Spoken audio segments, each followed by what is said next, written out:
Settings, edit. Addison. Customization.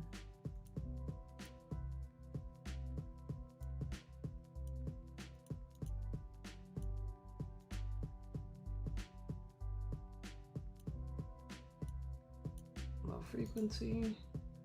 Cool.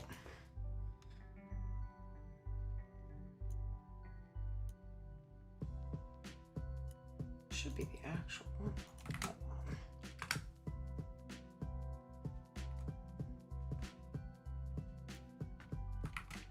Here.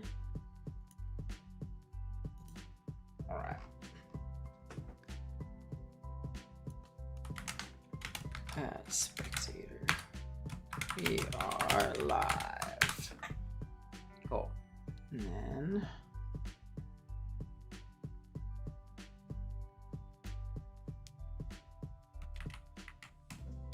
then everyone, hello.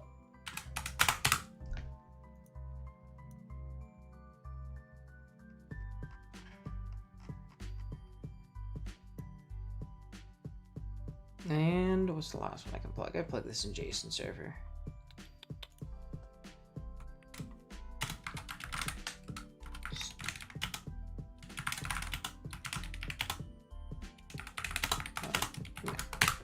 All right, cool.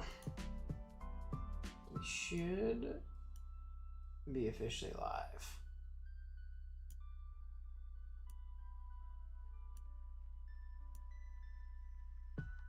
Lego, what's up, Clayton? How's it going, bro? Hopefully good. Hopefully good.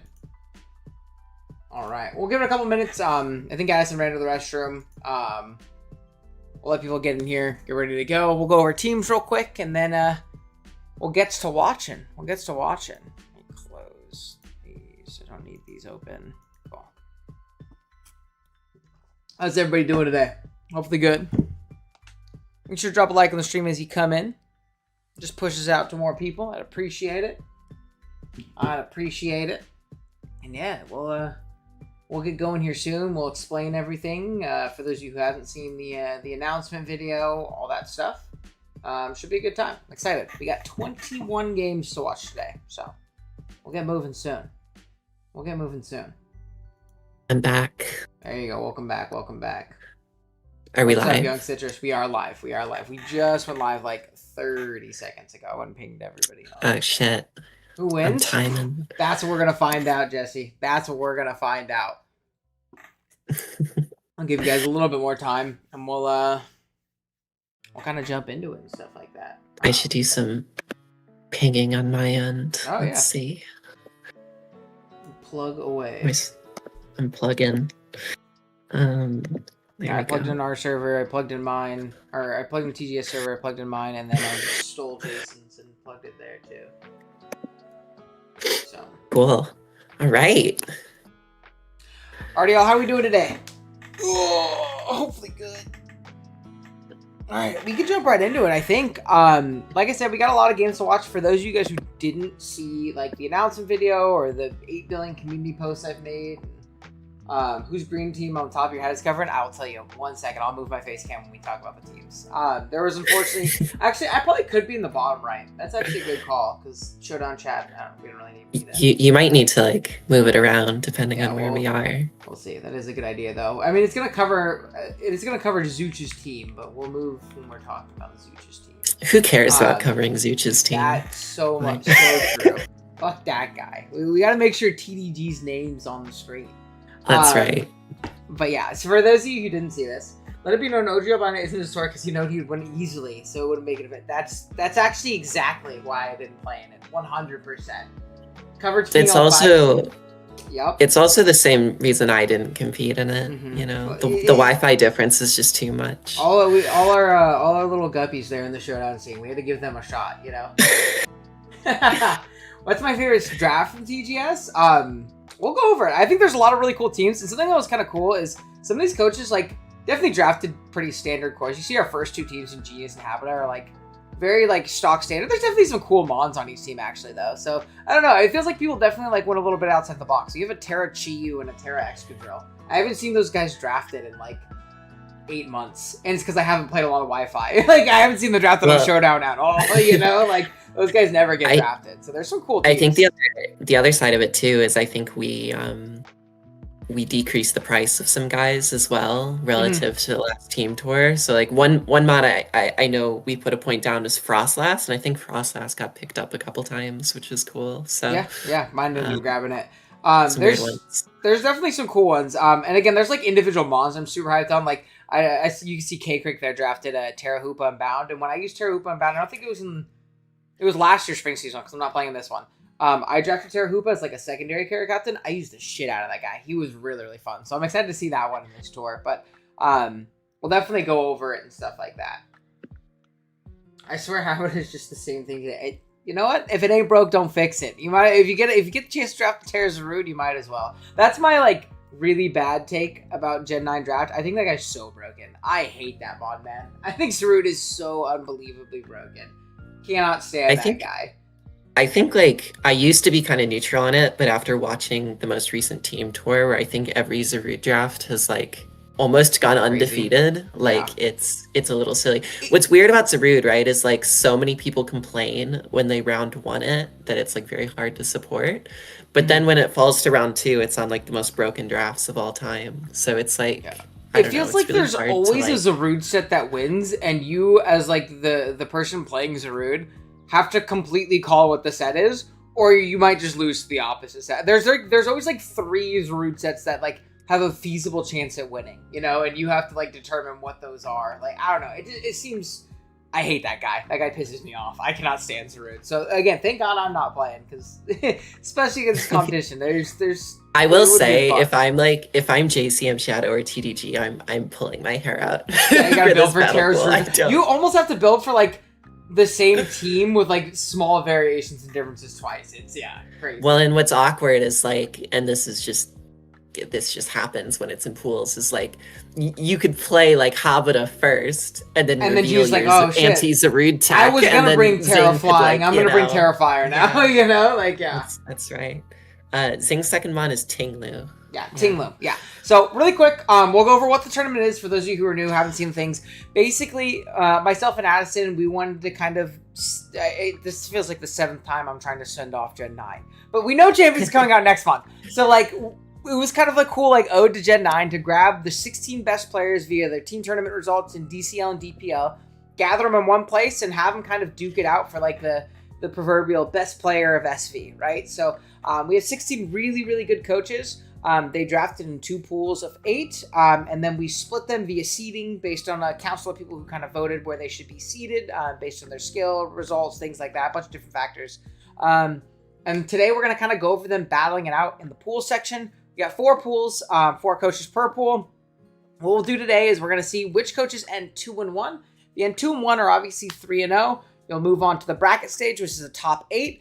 If we end up with more than 8 that finish 2-1, there'll be a tiebreaker, and we'll go over that if that does end up being the case. And then with top 8, we're actually going to have a stream day where the games are going to be played live. We're going to cast them. I don't have a date for that. It's TBD. We have to get a date that all the coaches can meet up and get together and play. So that might be a little bit down the road, but we'll find a time for sure. But yeah, is there anything I'm missing, Addison, or is that kind of the main? I don't think so. Yeah, I mean, so for context, the only other things I would add is that what we did is we polled about like 15 people in the community and asked them to sort of rank the coaches that we played. So that determines seeding for the different battle pools, and then following that. It's been all these games are really nice and really fun, so it'll be a really enjoyable watch for sure. Oh yeah, no, there's definitely, and again, as spoilers, someone who's seen a lot of games. Addison hasn't seen a lot of them. I've seen a lot of them. A lot of them are very close. A lot of them have some really cool text in them. There's a couple trends I noticed as we watch through, even particularly in pool 1. We have 2 pretty similar teams, so I guess you're gonna see pretty similar texts and options on them. But there's been some cool stuff, and you see people draft some cool stuff. Again, JCM, I don't know if his team is like my favorite in the sense like I think it's broken. I think it's my favorite because like not only is there an Excadrill and a Hippowdon, like we're back in Prime 2017, like current Gen 7. There's also an Amoongus, which is crazy. And there's guys like Chi-Yu and stuff like that. But yeah.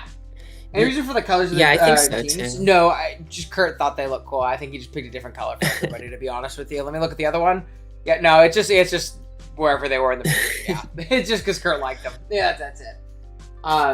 Yeah, I think it's been really interesting because SV is really interesting given how the Terra mechanics have sort of shaped out, which is this sort of mix between you have good teams that are just like really one strong Terra captain, like a Zarude or a Torn, and then the rest of the team is very balanced and just sort of supports that one Terramon really well.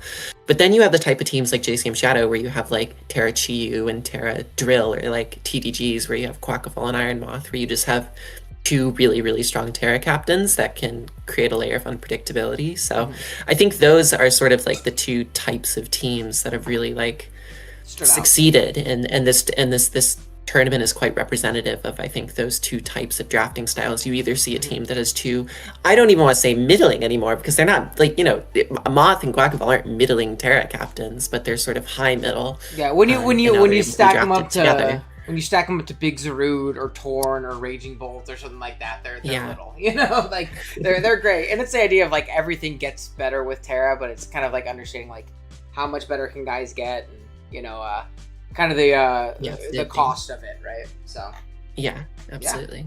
But yeah, we have some pretty cool teams. We'll go over them very briefly, and then before each pool, we'll go back and relook at whatever the teams are in that pool. Obviously, first pool we're going to watch is going to be Genius, Habita, JCM Shadow, and TDG. You can see that Genius and Habita actually have the same, like, have like a similar 3 Pokemon on their team in Zarude, Cinderace, Latias. Makes a lot of sense. Cinderace, strong, fast pivot. Latias, great healing with support alongside Zarude, just supports it well. And then obviously Zarude, the main guy. And then they both have like a similar idea in having like the dark type, really bulky hazard setter. Genius spent a little bit more, got himself a Tinglu, whereas Habita got Overquill as like the main spiker on the team, with Landers some more offensive ground alongside Zarude. And I think it was Clyde mentioned it. Round 3 Lando is a really, really strong partner for Zarude offensively. Like a really fun mod if you can position and get it in to come in and just click buttons. Yeah, absolutely. Yeah, I think Habita's team is pretty similar to what he's used in the past, but he's used it quite successfully with the Zarude, Cinderace, sort of Latias healing wish support. Mm-hmm. I always hear like guys like Empo and like Braviary are like kind of Habita mons that aren't typically drafted super often, so that's cool to see. And then he got his spin block and Rotom too, allowing like a little bit more of an efficient stack, whereas Genius doesn't necessarily have that, but obviously even like his low tier flex options like Dunsparce and Hisui and Decidueye, they're cool. And Terrago's Zarude can spin block for itself pretty comfortably in a lot of matchups, so really strong. And then we have like Regen Pivot and Toxapex on this team, which is cool to see as well. JCM has a really fun team with like the Valiant Dio top end, like really fast, strong offense, and then really interesting Terra captains, like we said, Extra Drill, Chi-Yu, Amoongus. Then we have Rotom Wash, Hippowdon, and Cobalion. Lots of pivots and bulky mons to kind of facilitate the team. Braviary's underrated. The Body Slam hits super hard. It's a pain to mock against. Yeah, you'll see actually. There's a game here where it does a pretty fucking crazy amount of damage. And then TDG, same idea, right? It's going to be like top end Mon and Darkrai, 2 flexible Terra captains in Quackafall, Iron Moth. Kind of common core in Landorus, Therian, plus Alomomola. Good old reliable Tinkaton. Then we have Noivern and Frostlass. So we actually had 2 Frostlass drafted, which is pretty cool. So that's kind of Pool 1, a little bit more in depth. Obviously, you can see Battle Pool 2. We won't go over the team super in depth right now, but that pool is going to consist of K-Crick, Mind Gaming, King L5, and Zooch. Zooch's team here, let me move my face real quick just so you guys can see his team.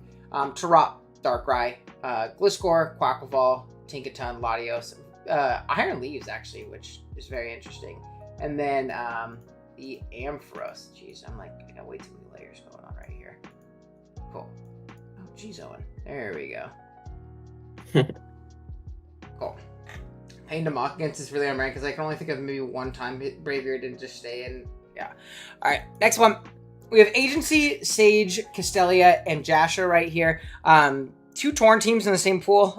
Again, you were talking about Zarude being annoying. Playing 2 Torns is also probably incredibly obnoxious to potentially have to deal with. Sage with the Terra Hydrapple as their main Terra guy alongside another Brave here. So double Brave here drafted. We see a lot of like very similar low tier guys being drafted in this tournament. Castelia with Terra Raging Bolt. So a lot of like top end Terra guys that are always going to turn every matchup in this pool 3. Did you just skip the rest of pool 2? No, we're going to go over more in depth once we get to your guys' games. I'm just kind of showing everybody the teams. And then in pool 4, we have Lax, Agent Flame, Rye, and Kyle right here. Another Trot build here at the bottom with Kyle with the Terra Keldeo. Rye opting for the round 1 Roaring Moon, which I feel like I've seen a lot more of recently. Another big launch. Same thing with Agent Flame, actually. Round 1 Roaring Moon on both, which is pretty cool. And then Lax with the round 1 Meow Squirrel alongside guys like Petron, Dragonite, Cyclozar, Terra Gliscor, and a Terra Gambit, which I haven't seen in a long time. I think that guy got bumped down pretty heavy, didn't it? Yeah, I think so too. Yeah, it like, I think it started to only go for like, what, 13 points or something? Yeah, so it's like, not even a primary Terra captain. It's like 13 or 14, and I think if you can get it alongside something like a Gliscor, it's actually, it seems pretty worth, so definitely pretty cool stuff. But yeah, again, we'll go back. We'll look at the teams a little bit more in depth per, battle pool as we go. But we obviously have a lot of games to get through, so let's go ahead and start looking at them a little bit. We have our first matchup here. Is there anything you notice here in this Genius TDG matchup? It looks like on TDG side, we have Terra Fairy Moth, Terra Steel Quackleval, and then on Genius side, we have Terra Water Zarude. Yeah, I think the Terra Water Zarude is a really good call by Zing, right? I mean, it's hard. It's hard calling, Moth and Quackleval not to be, electric or grass. But I don't think either of those typings are particularly great into Zing's team in the first place, given neither of them hits Latias. So it's a really good read to just cover the majority of TGG's team. And I'm pretty sure if we go back to it, TGG doesn't have some kind of offensive mon that really threatens Terra Water. So breaking this Water Zarude looks to be like sort of the biggest, issue for sure. And then I guess against Zing, the scariest thing on paper does look to be that Darkrai because if something like a Specs Darkrai is able to sort of come in and start clicking Dark Pulse if Tinglu gets chipped, that would probably be the scariest situation. But I would definitely give the edge to Zing here. I think the Zarude matchup is very difficult, especially into like Aloe, which is so passive. Even some kind of Plot Darkrai can kind of push its way through if you can find a way of like chipping down guys like Tinglu a little bit. Like Dark Pulse Ice Beam is just really, really strong in this game. You might need something obviously to break through Pex and like that. It could be like some kind of AV or Max Spidef Pex, which can at least pivot in a little bit. But Spidef Pex does look pretty annoying here. But yeah, no, definitely strong overall. We'll go ahead and jump right into it. We'll see on TDG side, we do see a lead Noivern into lead Latias. Noivern switches out immediately, kind of worrying about the Scarf potentially from coming out, or just being bulky enough to live because you're a Noivern and it's a Latias on the opposing side, as we see Aloe come out right here. And obviously let me know too if there's any point in which you want me to pause and kind of go over a specific player interaction too. Addison, as we go throughout, I'm going to kind of just give play-by-play until then. We see Thunderbolt come out, showing this is definitely not AV Aloe, right? 58 from Thunderbolt. It's going to do an absolute ton of damage just to get off the flip turn. It'll get a lot of that back, obviously, via regen. But we do see Darkrai come in for free right here, as Zing's actually just going to elect to stay in and drop a huge Draco on this Darkrai right here, really punishing the setup. So either potentially just being super fat Lottie, or being Colbur, really punishing this thing. And we mentioned it was one of the biggest threats, and here it is at 11%, and dead if longer strike goes up, right? See, this is kind of the concern with it, right? Is the plot sets are obviously very good if you can get them going, but it relies on calling a switch there. That Latias could be Colbur, it could be AV, it could even be very Spadef. So it makes it very difficult to click that button, especially so early on when you don't have a ton of information. Yeah. And again, like if your Darkrai is at full and you force in even something like Tinglu, which like it'll obviously take a +2 Ice Beam, +2 Focus Blast, but like with Darkrai at full, you're not super threatening it, and you're basically just trading your Tinglu for free, you're losing your Tinglu just to whittle down this Darkrai a little bit. And then guys, even like Moth become a little bit scarier depending on their sets. So good stay in and good Draco Meteor pop on the Darkrai. So we're actually going to see Toxapex come out on a mid-ground Ice Beam, get frozen, but pop an eject button out into Cinderace, and really, really good positioning, forcing this out with a very, very likely Scarf from the Cinderace right here. As Landorus is going to come out, get you turned on, pretty free pivot, and Latias looks terrifying here. We do see Scarf Landorus, so we're going to take a ton from that, but this offensive Latias is just going to kind of claim the biggest threat on TDG's team. Landorus is going to come back out as Cinderace comes out on a pretty aggressive play, but obviously not really threatened by much of an Earthquake on the Latias side. We get out into our Quackle right here as a really strong high jump kick pops, and this is cool because if this is Scarf Cinderace, this super, super punishes them just either going for a Swords Dance, them Aqua Stepping, something like that, turning into a fighting type. Not only are you going to 2-hit KO the hell out of this, you're also going to prevent any kind of like Moxie boost or really punish any kind of setup, which you kind of have to do with the Toxapex Frozen. So, really strong play. Yeah, it's a good play.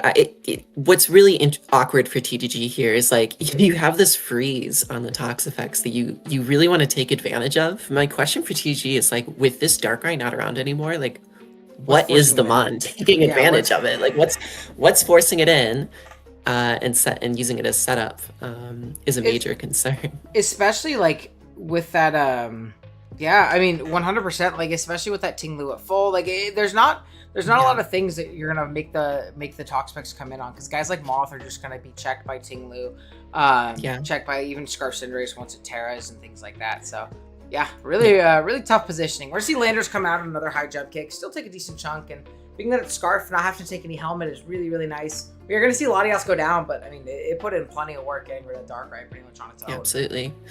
I mean, it does seem like the scariest option for Zing right now is a Scarf Landorus cleaning. Like, that is what's scariest, which is why maybe sacking the Latias could have been a bit bad. But, you know, you still have a couple angles. And you have potentially Booster Spin Crown and Trailblaze Zarude, but like I think that from this point on is what Zing has to play around, is making sure that Scarf Lando gets as few wins as possible. Yeah, 100%. Obviously, Scarf Cinderace is going to like kind of bludgeon that and, you know, keep that away. There's likely not rocks ever going up on this side, which is really nice for the 22% Scarf Cinderace. It's another thing to keep in mind. And guys like Ting Lu can get the Landers in range of a Pyro Ball. Zarude will naturally take it, and like you said, I think Booster Speed Crown definitely helps. I think it is scary, but he has so much health on everything, minus the guy that's faster than it. He's still in a good spot unless he really, really mispositions. Absolutely. We're going to see a flip turn come out on this SD from Zarude, as Noivern is going to be the pivot of choice, and pop a Flame Orb right here. And I wonder what he might have for this Zarude right here. It's a cool tech, but we're like on top of a mountain with a megaphone screaming. That did this Noivern lead at the start of the game? I'm wondering if it was like meant to like trick to like lead Zarude or lead I'm wondering if it was like even just to proc the flame. I'm not 100% sure. Maybe even procking it on the Tinglu to make your Darkrai a little bit stronger. Like switching that immediately, getting rid of its item and burning it could be pretty valuable. So it probably wasn't solely for this Zarude, because I mean, like, obviously the Zarude could just switch, you know, after it sets up, and you're gonna see right here, Genius does sniff it out and it switches immediately. We forced in the Toxapex finally. And we've given it a Flame Orb that will never come to ever actually matter. Tinglu's going to pivot on the turn afterwards. We'll see Quackle try and roost up, but Tinglu's so bulky, and it gets a crit right here, which is pretty unfortunate for TG. But Tinglu's so bulky, like, as long as you're not letting this thing set up for free, this guy isn't winning. Again, we can say that, like, Landorus gets a little bit scarier, but as long as you have, like, Iron Crown plus Cinderace, you're probably fine into the Landorus. You just need some damage into it. Yeah, I think it's a good play from Zing as well. I know obviously like it seems a quite intuitive play, but for newer players, like the switching out of Toxapex right after taking the Flame Orb into Tinglu to cover this exact situation is I think a really good thing, right? Not leaving yourself open to any kind of free turn that TGG can use to have some surprise setup, because even though this game looks very favored towards Zing right now, he doesn't have a ton of information about what Quackball or Iron Moth is. So even if he thinks he has enough to handle it, you want to make sure you're covering all your bases, you know? Yeah, and it covers everything. It doesn't just cover the switch. Like, it smokes the Noivern from this point. It can't trick it away. I mean, the worst that Noivern can do is, like, steal his leftovers or whatever item it's rocking with. Or it obviously covers any kind of switch just because Tinglu is so fat. There's also Terra Steel too, so you're not being taken advantage of by any kind of Terra typing or anything like that. So solid play here. It's going to try and Roost Step out of range, but even without the crit, it's doing 50 plus. So like the crit was unfortunate, it kind of sped it up one extra turn quicker, but it wasn't going to be able to roost that off. Because Iron Moth is going to come out right here and pop a Terra Fairy and get up some T-Spikes. His EQ is just doing a ton. I'm assuming this is like max attack Tinglu. I don't know. I feel like that's a lot to do to Quackball. Maybe I'm overestimating Quack's ball. But no, I think it's definitely offensive. It could also be like a boosting item. It could be like soft sand or something ridiculous. Yeah, I haven't seen the item. Atlantis is going to be forced out here. We don't want to give up our Moth for free. But also the fact that like Moth is popping Terra just to get up a T-Spike, where the Pegs is like frozen and kind of a nothing mon. It still can absorb them. And the T-Spike makes sense in the sense of like we really need to like find a way of whittling down and killing this Zarude because it's looking very inevitable at this point.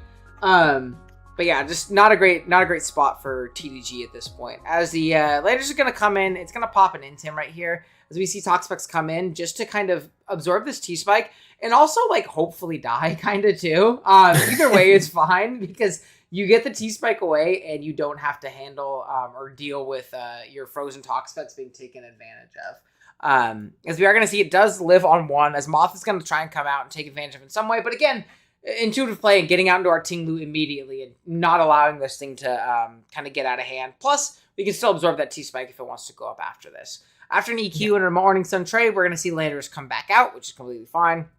U-turn's going to pop a ton to the Tinglu. This is very offensive Tinglu. As Rocks do end up going up, so not Choice Band Tinglu of its own. Rocks obviously going to be nice and whittling things down.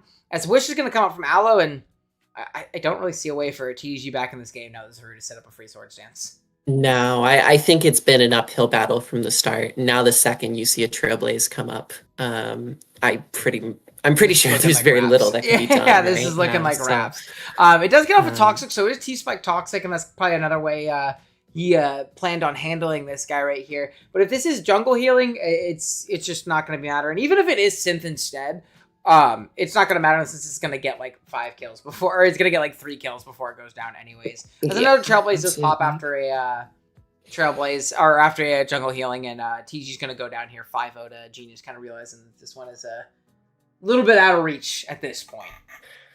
Yeah, I think the sort of difference in this game was how TDG kind of played quite loosely with his offense right at the start. Like losing Darkrai so early, I think just meant he was playing on the back foot the entire time. Whereas Zing took the opposite approach, really played patiently with Zarude, and it paid off. Oh yeah, 100%. I think the Darkrai taking that Draco was really, really tough. So good play from Genius, understanding like, hey, these are the big threats. I just can't let these mons get free turns, and we're gonna be in a good spot. So this is gonna be the first game of the tournament. There going to Zing there with a nice convincing 5-0. And now at this point, TDG is on elimination watch. Right, you lose 2 games, you're out at this point. JCM getting their first game in here, and we do get to see the debut of Hippo Drill and Chiyu all in one, kind of supported by some more standard conventional mons and Iron Valiant, Dio, and Rotom Wash. I'm pretty excited about this one. I think this is these are some cool. Anything big you notice on matchup right here? Yeah, it's a really interesting matchup, right? Because it's a lot of mons on JCM Shadow's side that you don't really see too frequently. I mean, hilariously, like I actually think TDG has a decent Chi-Yu matchup compared to maybe other potential Chi-Yu matchups that are out there, given that there is a Quackball that can kind of absorb the dual stab if it's really bulky, as well as like an AV Alamomola.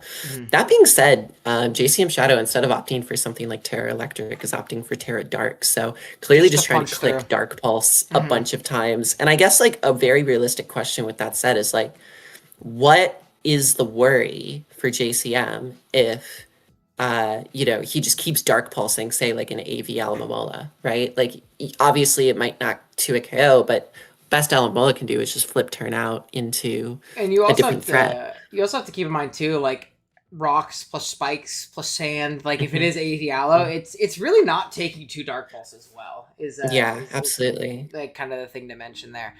Something else to mention too is I do think Quackball is quite strong if it gets out of hand, though you do have some good insurance, and like you can make your Dio obviously much faster. You have the booster Valiant, things like that, but at least the team doesn't switch in super well to it. Maybe I'm just a little bit of a Rotom hater, but like CC's do a lot, you know, and it's really hard to go into anything besides Rotom on this. Obviously you can go Val or Dio, but like if you take an Aqua Step or a knockoff on Dio's end, or even like a Wave Crash from like a CV set, because like CV Jet is also really strong into like Sand plus Chiyu plus like Dio. Well, and also this Quackball's Terra Ghost, right? So any hope of going into Dio prior to the game goes out the window on preview. So it really is just Rotom Wash. And the issue with that is like Rotom Wash kind of has fallen off this generation. It's always been kind of a draft staple until now, and it hasn't been like it just kind of feels like it gets stat checked now, you know? Like it's just getting stat checked. Again, theoretically the offensive, like the physically offensive water type should be handled by Rotom, but it takes a lot for close combat. Like it has to be Fizdef to take a +2 hit, you know?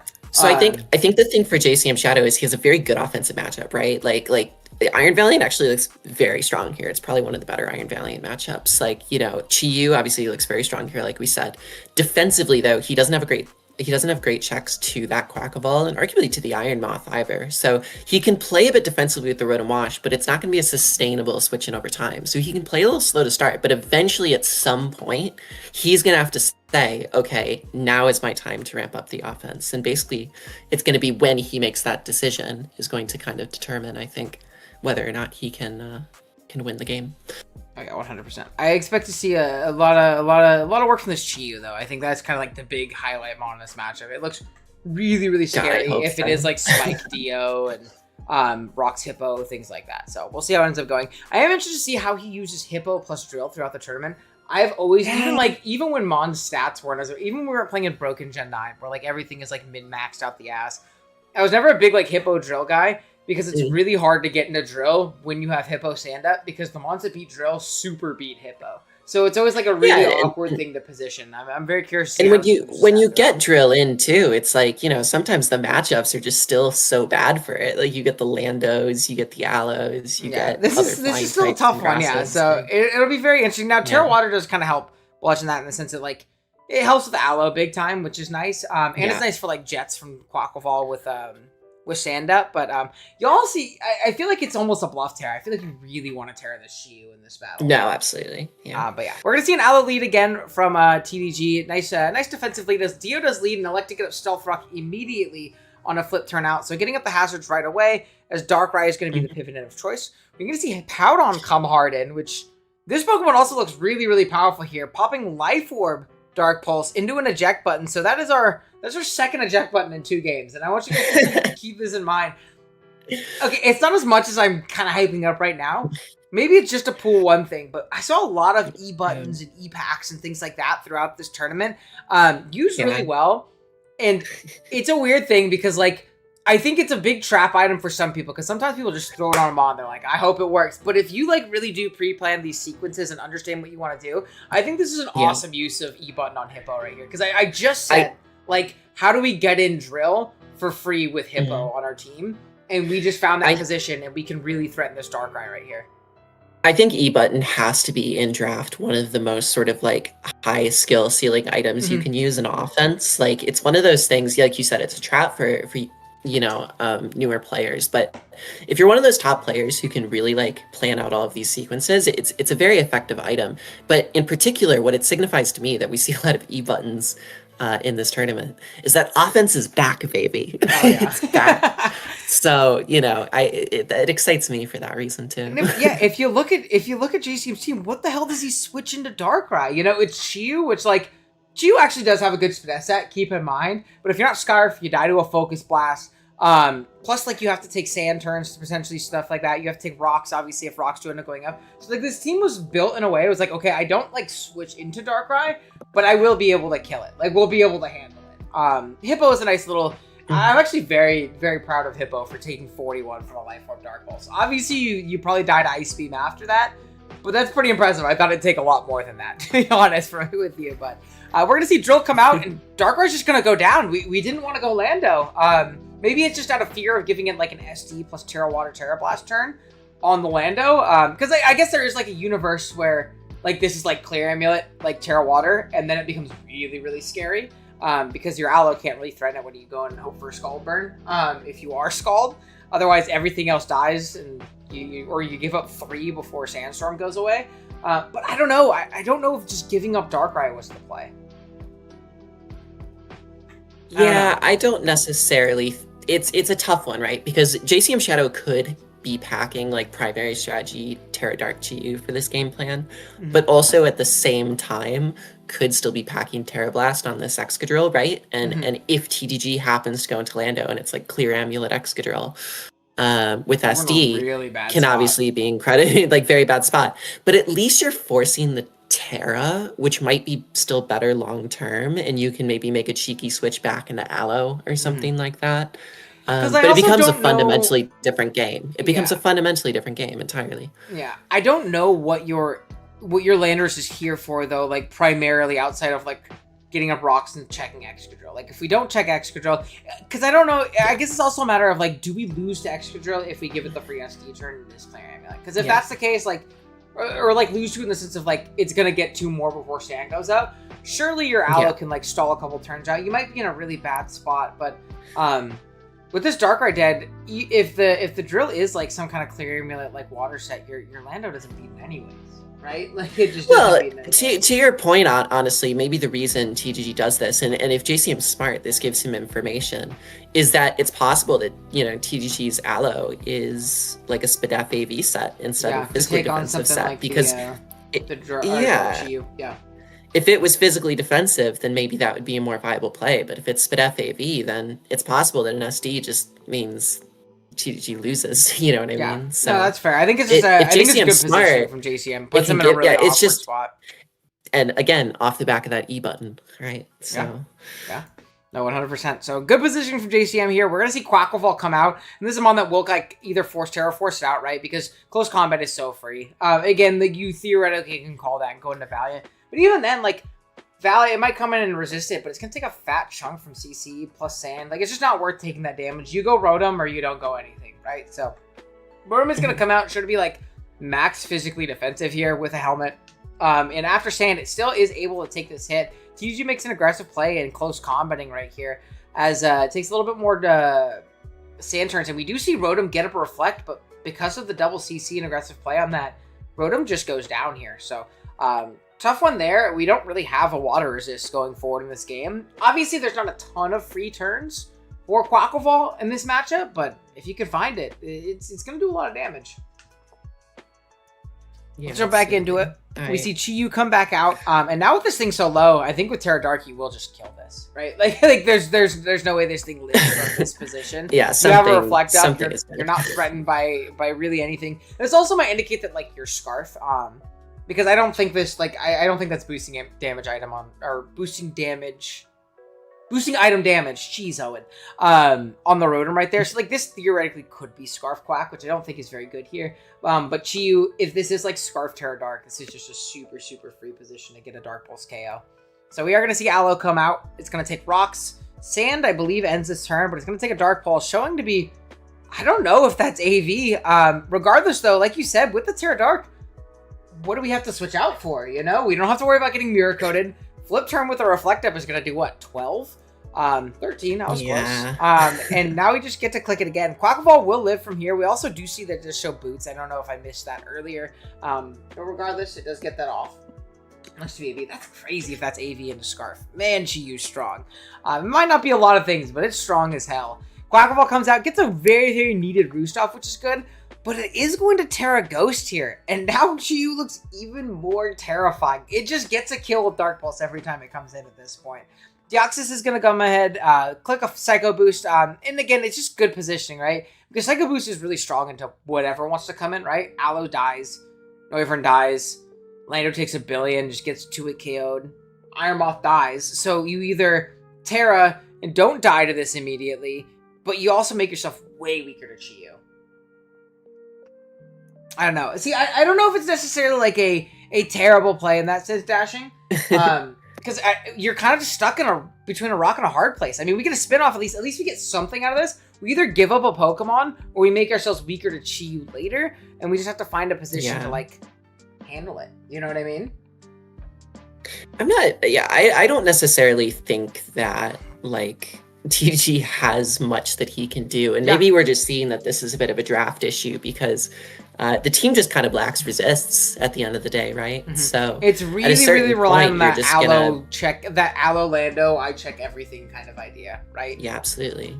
So that's what I mean. It's just like, it's one of those positions where it just feels like you're kind of checkmated there. You either give up something and lose another important piece, because you still need other pieces to win the video game, right? Like our landers, we still want that guy at full to at least check the extra drill, especially now that the Chi-Yu has Terran.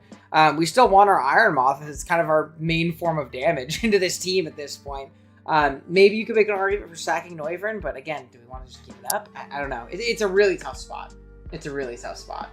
Aqua Step wins right here. It potentially can. We are going to go ahead and see a Roostus if Hippowdon does end up coming out right here. Close combat is not going to be enough to KO. Looking like, geez, I'm dying. Jesus. I'll take over. Go ahead. No, close combat is not going to be enough to KO here, but Moth might be able to come out and force some progress here. I don't really know why you don't just attack that turn, to be honest. Like, am I missing something there? Yeah, I was just thinking the same thing. I think this does tell us that this isn't step, right? Because there's no reason to not step, because step would get you +2/+1, and would it win the game at that point? I think Valiant will still live on from there, but it's a matter of like, and can Valiant kill potential you from booster full? speed? You still have Sand Rush on the drill. I don't think it's necessarily winning, but even with Iron Moth here, like, why not just take the KO? I guess it's the idea of like trying to farm regen on Aloe. Like, we need to get out of range of Chi-Yu, but like Chi-Yu still beats us. You know what I mean? Like, it still beats us. Like, it always beats the Aloe, where the Aloe is almost like a liability on its own. Yeah, I don't know. It's a tough turn. Dio's going to come back out here, as we are going to see Quackleval pivot in immediately, as rocks just go right back up, so they're not going to stay... we might get a spin off this next turn, but... yeah, we're going to see a close combat into Dio. Does that just mean we don't have a fourth attacking move? What is our attacking move? We CC there. It might be like Terraplast or something, or maybe it's like Jet, but Jet would be kind of weird, right? Like, you'd think. Yeah, I mean, this is like obviously like a little bit fatter of a Quackleval, right? Only taking 46 from Psycho Boost, even if it's uninvested, it's not that much into a neutral target. We're gonna see another Psycho Boost pop. It is not enough to take it out here, as we do see a Roost, so it's gonna get nice and healthy. Yeah, it can't be step. Oh, it's flip turn. Okay, there's the last move. Rocks do end up staying up. We're able to farm a little bit of regen on Aloe, but this shows to be double hazard Dio. And now, Chi-Yu just looks very, very broken and inevitable at this point. With its fat split F-Sat, it's going to take nothing from a Noivern. We can just threaten a KO or just take the hit very well. It boom bursts here. Interesting, and we're going to see a Dark Pulse KO. Aloe can come out, but are we very threatened by this? We are going to see a switch out, but I feel like we're even fine to flip turn. We can just Dark Pulse and either flip. Can I just comment on how weak Noivern is? That's ridiculous how little damage Moonburst does. Yeah, man, it's tough. And we're going to see Valiant comes out here on Iron Moth, and Iron Moth is just going to stand and die to a Psyshock. Again, it's... What switches into Valiant on this team, though? I mean, you mentioned it before. There's literally nothing. It's like the AV Aloe. It's a pretty brutal like matchup for sure. Like, I think like if you could like afford like, I don't know, a Terra Poison, but it's Psyshock, so you can't even do Terra Poison. Yeah, it's very difficult to cover Aloe for sure here. You just get blown up, and again, like the hazards plus like again, it is a team where it feels like Aloe just needs to check everything, and as good of a pivot as it is, and as broken as regen is, and as much as it feels like Aloe can do that, it can't do that in the face of so many big damage guys, right? Like, it can't do that in the face of Sandrill and Chi-Yu and the Valiant itself, and all these hazards. It's just a tough ask, right? You can only be so many items. It's very difficult. Yeah. We're gonna see Landers come out. It's gonna take a Life Orb, Moonblast right here, and we'll be able to pick off the Valiant, but from this point, the game is just locked up. Chi-Yu's gonna come in, it's gonna click Dark Pulse a bunch, and the game is just going to be over. Yeah. Dark Pulse is gonna click. I do want to point out as this like Dark Pulses come off, like I feel like this is such a good example of how like Val is primarily used on like drafts like these. Like, so many people have been drafting like Val plus like Tinglu plus Petron or whatever, and I just think it's wrong because we saw Val do so much here when it had supporting offense pressuring the team, and then it was able to come in later and just even threaten being booster energy. Like just the threat that it could have been booster energy created so many tough lines for TG in this game. So, I think this is a good example of how Valiant really thrives, is just being paired with other pieces of offense that can do the breaking for it, and then obviously it can come in as a threat later on. Really cool offensive game from Shadow for sure. Yeah, it was very offensive, but he's still able to play like super safely. Like he was able to get in Chiyu like 15 times with his main form of like momentum dead, like on like turn like 5 in the game. Right, we had like E button was already popped. Rotom was dead, but this Chiyu came in and clicked Dark Pulse 8 times. Like that's a lot for a team that literally had no momentum into it afterwards. So really That's well it, though. Just finding as many ins as you can. So yeah, really cool from him for sure. Yeah. So that moves JCM to 1-0. Obviously TDG is 0-2. Unfortunately, after this loss, he did forfeit his last game to Habita, making Habita 1-0. We'll have a couple forfeits in the first 2 pools, and then after that, we shouldn't have any in 3 or 4, which is nice. But that moves us on to a game where we have 2 coaches looking to secure their spot in the second phase of the tournament in top 8 in Genius versus JCM, who we just saw. JCM right here is rocking out with a Terra Steel on his Chiyu and a Terra Ground on his Excadrill. Kind of maybe identifying, hey, once that's Rude Terras, my opponent doesn't have great ground resist, but we see the Decidueye Hisui actually making this surprise appearance. Maybe JCM not expecting to see that guy.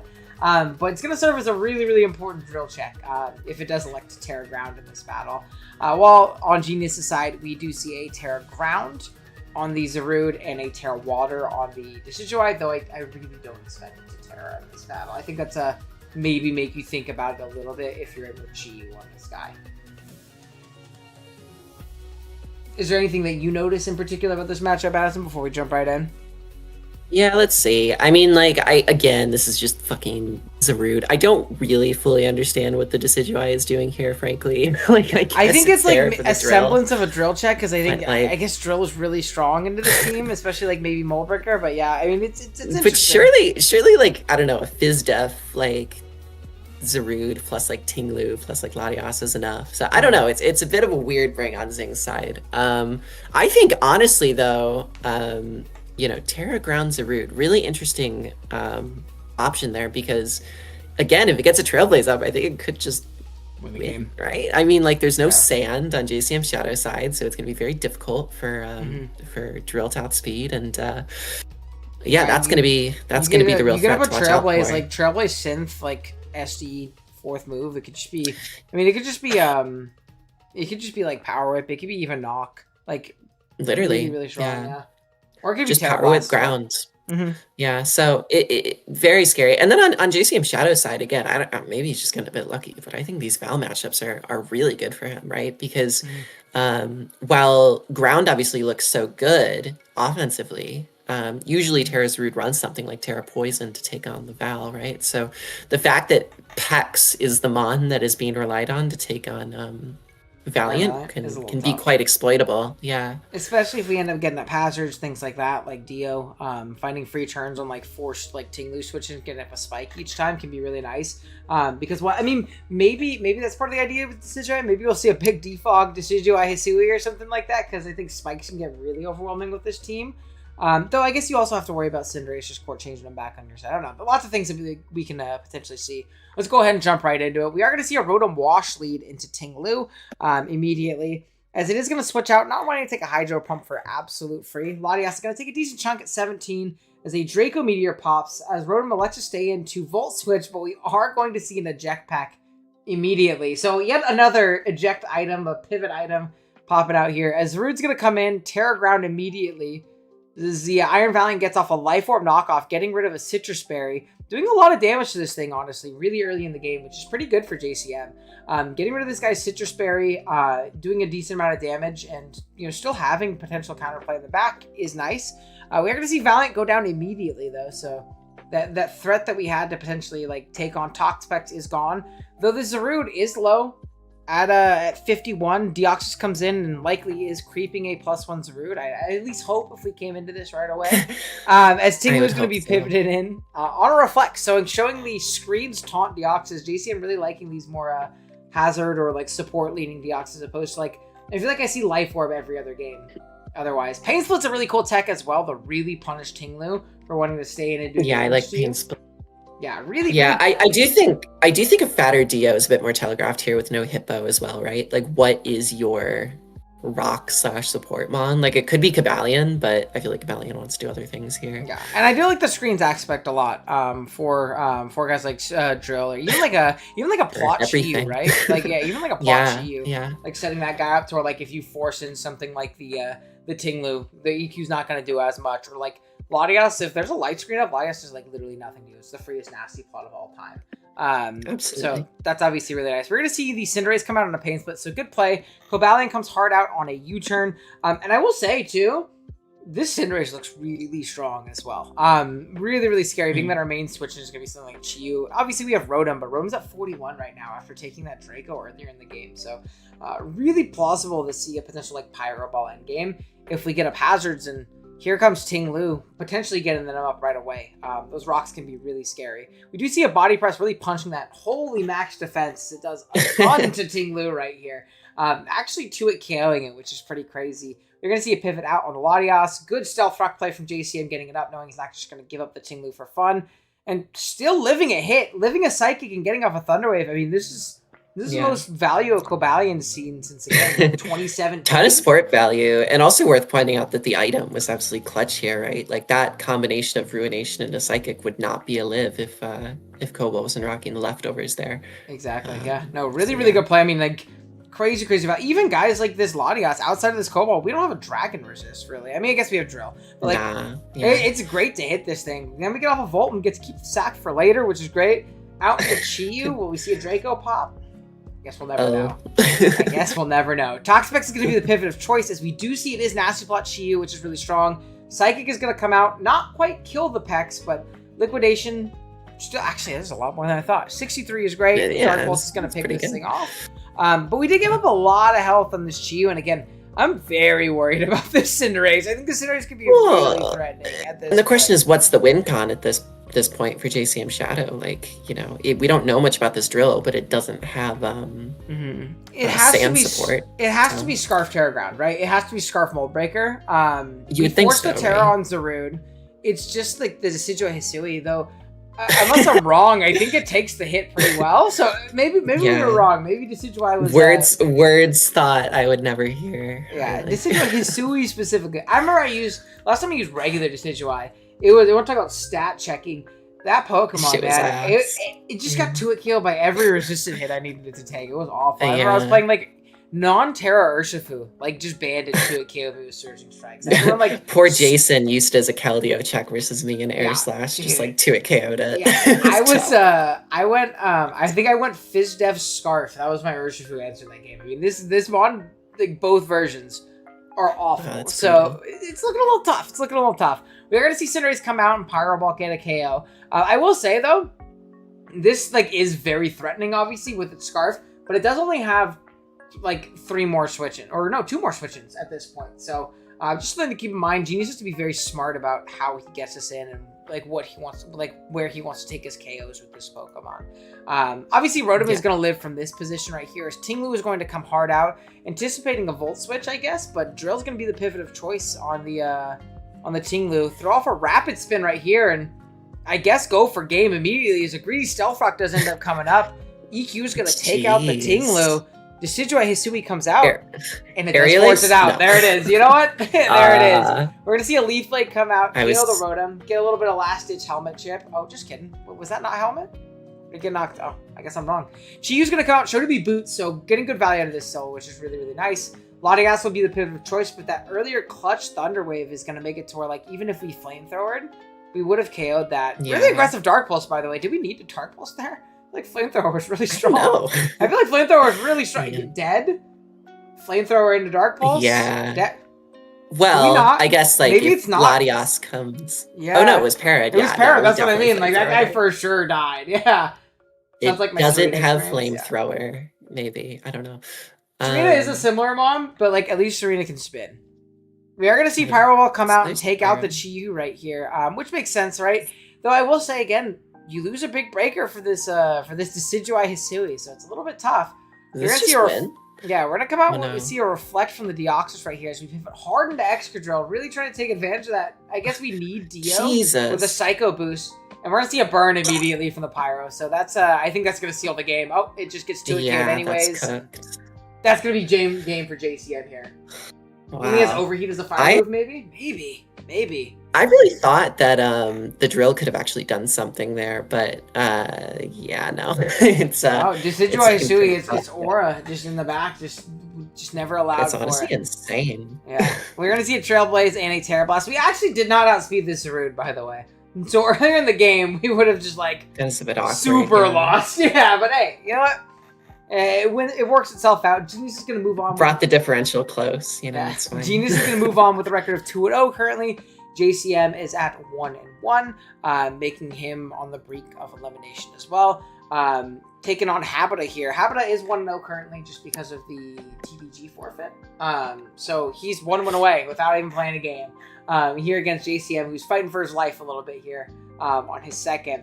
We see that it's Terra Flying, Chi-Yu, and Terra Ice. Extra. Anytime I see Terra, I don't know if I'm just wrong. Anytime I see Terra Ice on like a Mon into a Lando matchup, I always know it's not clicking that shit. I always know it's not clicking it. I don't know. Maybe I'm wrong. Maybe you could click it here, right? Maybe Terra Blast Ice is pretty strong. Plus ground, like Mammal Swine coverage in the team is pretty powerful.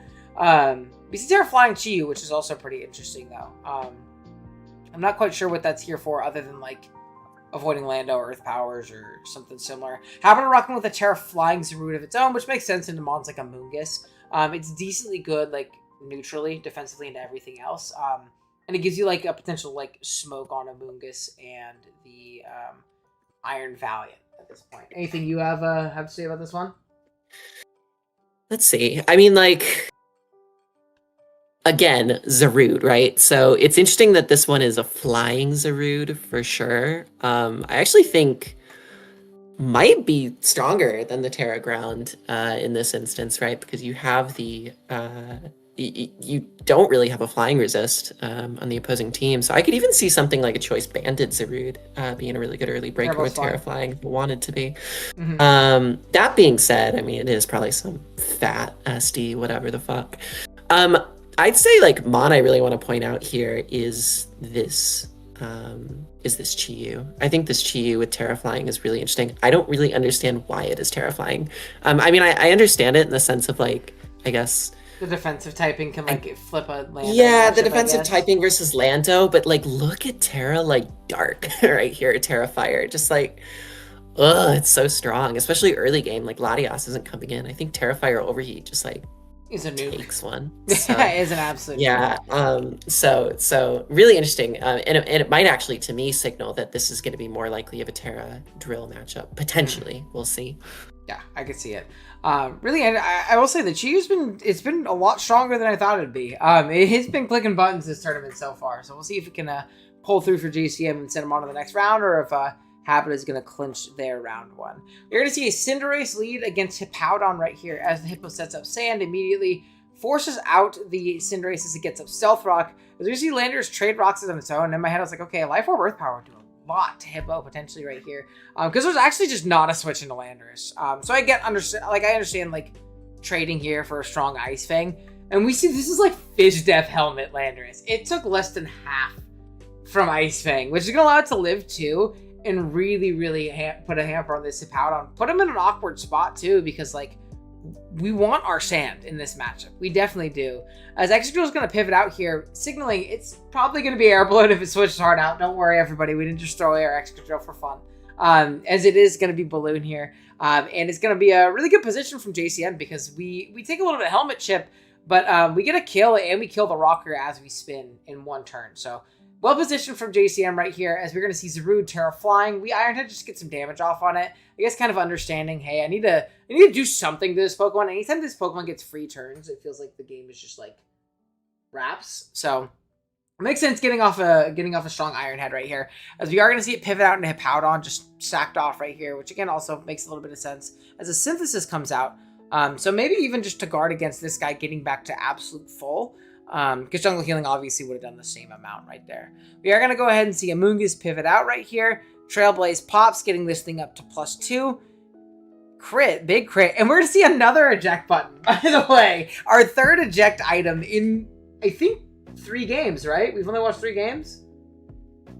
Yeah, no, well, 4. This is 4. This is the 4th one. Okay, yeah. I mean, yet another regen Mon pivoting in, taking a hit, and getting a free switch out into offense. Second one from JCM here. First it was Hippo, now it was Amoonguss, and I really do like seeing the use of this this E button item. I think it's a cool light to shine on like how good these items can be if you know what you're doing with them. You know what I mean? Again, you have to have a plan. You can't just throw an eject button on your Amoonguss and hope for the best, because you might be put in a position where you're like, shit, I need my Amoonguss to be in on this Pokemon, and now it's not in on this Pokemon anymore. But well positioned nonetheless, as Zarude is going to get to +2, but Chi-Yu at full will be able to take this. We're going to see a no-item acrobatics, I presume, on a Citrus Berry Chi-Yu, as it pops a really strong Fire Blast and is able to take out the Zarude. So, I mean, without even burning Terra, really strong start from this Chi-Yu in this game. Like, incredibly strong start. As Empoleon is going to be the pivot of choice.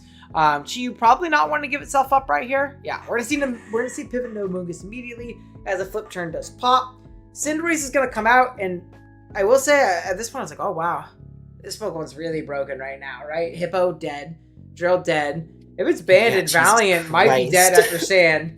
Dead. Yeah. Dead. Like, this Pokemon looks really strong. And I was watching this game, I was like, oh shit, which one is he gonna give up? Like, great start.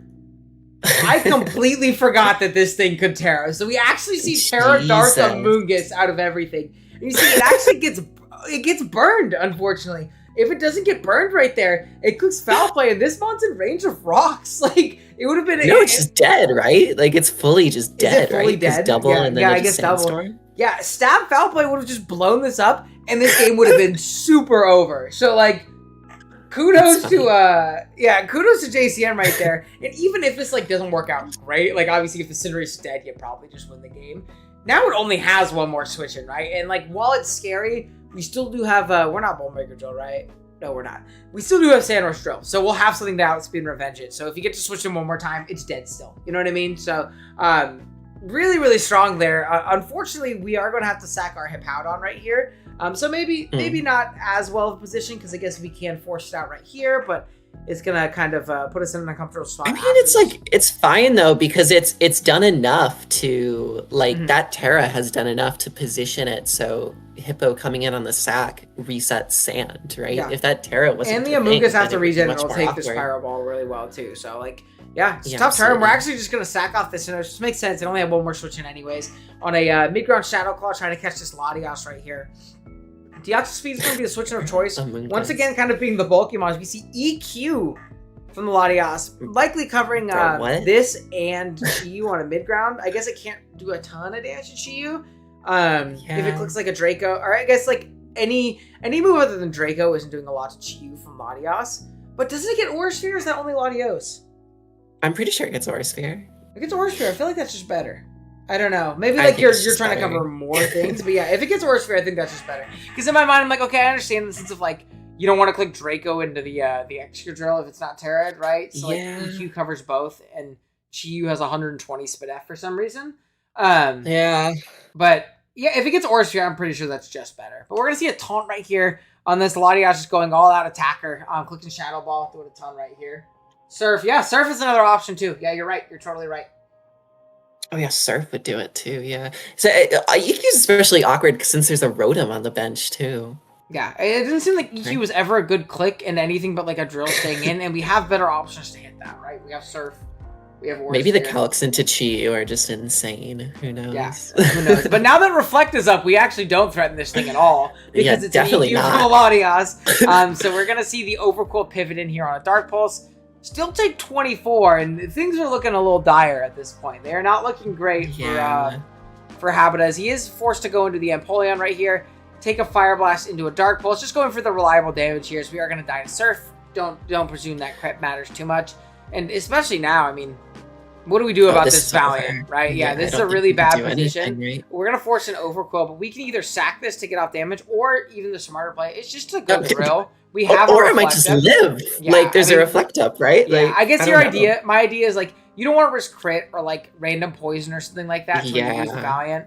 You want something to guarantee outspeed Latios and just blow it up with a Moon Blast. True. So you can just go drill because like they'd have to crunch and crit or like liquidation and crit to kill your drill. And otherwise you're in a really good spot. And especially if they gunk right here, you'll see JCA makes a good mid ground. It's gonna just rapid spin right here because it covers Latios coming in. It gives it +1 speed to where like the overcoil isn't gonna kill it anyway, so you can just EQ it the next turn if it stays in. Yeah. And now you're gonna outspeed the Latios, and being that it's like, would like doubling to Latios have done something, or do you think just like it would have been over still? Like doubling to Latios on the drill coming in. Well, I guess not, because you don't have Surf or anything like that, right? You have fucking EQ. Yeah, probably not. No, because I mean, like even then we have like the Amoonguss pivot. Does Amoonguss probably gets to a KO after regen, after burn and stuff like that. And Valiant can't kill, but yeah, I think the issue is that we can't kill drill with Latios because Reflect and it's a bit Latios, you know? Otherwise, you could potentially make a double, but even then, from JCM's perspective, like, you know what the click's gonna be. It's gonna be like Surf or Worse. Yeah, and you just and your Valiant lives, you just go Valiant and Blast. So they have to, like, I don't think there's enough doubles, like, in the bag to potentially bring that. No, I don't. You'd have to, especially with Rocks Up, like, there's just, and you not having your own Rocks Up. EQ Sabotage. Yeah, I'm not too certain on why that is. So that moves JCM 2-1. Really well performed from him. I think that was a really solid game. Big Amoonguss coming up super clutch, pushing him on to the bracket stage. As now we have Genius, who is already clutched. They are 2-0 at this point against Habita here, and Hab needs to win this game, or is also going to be sent home alongside TDG.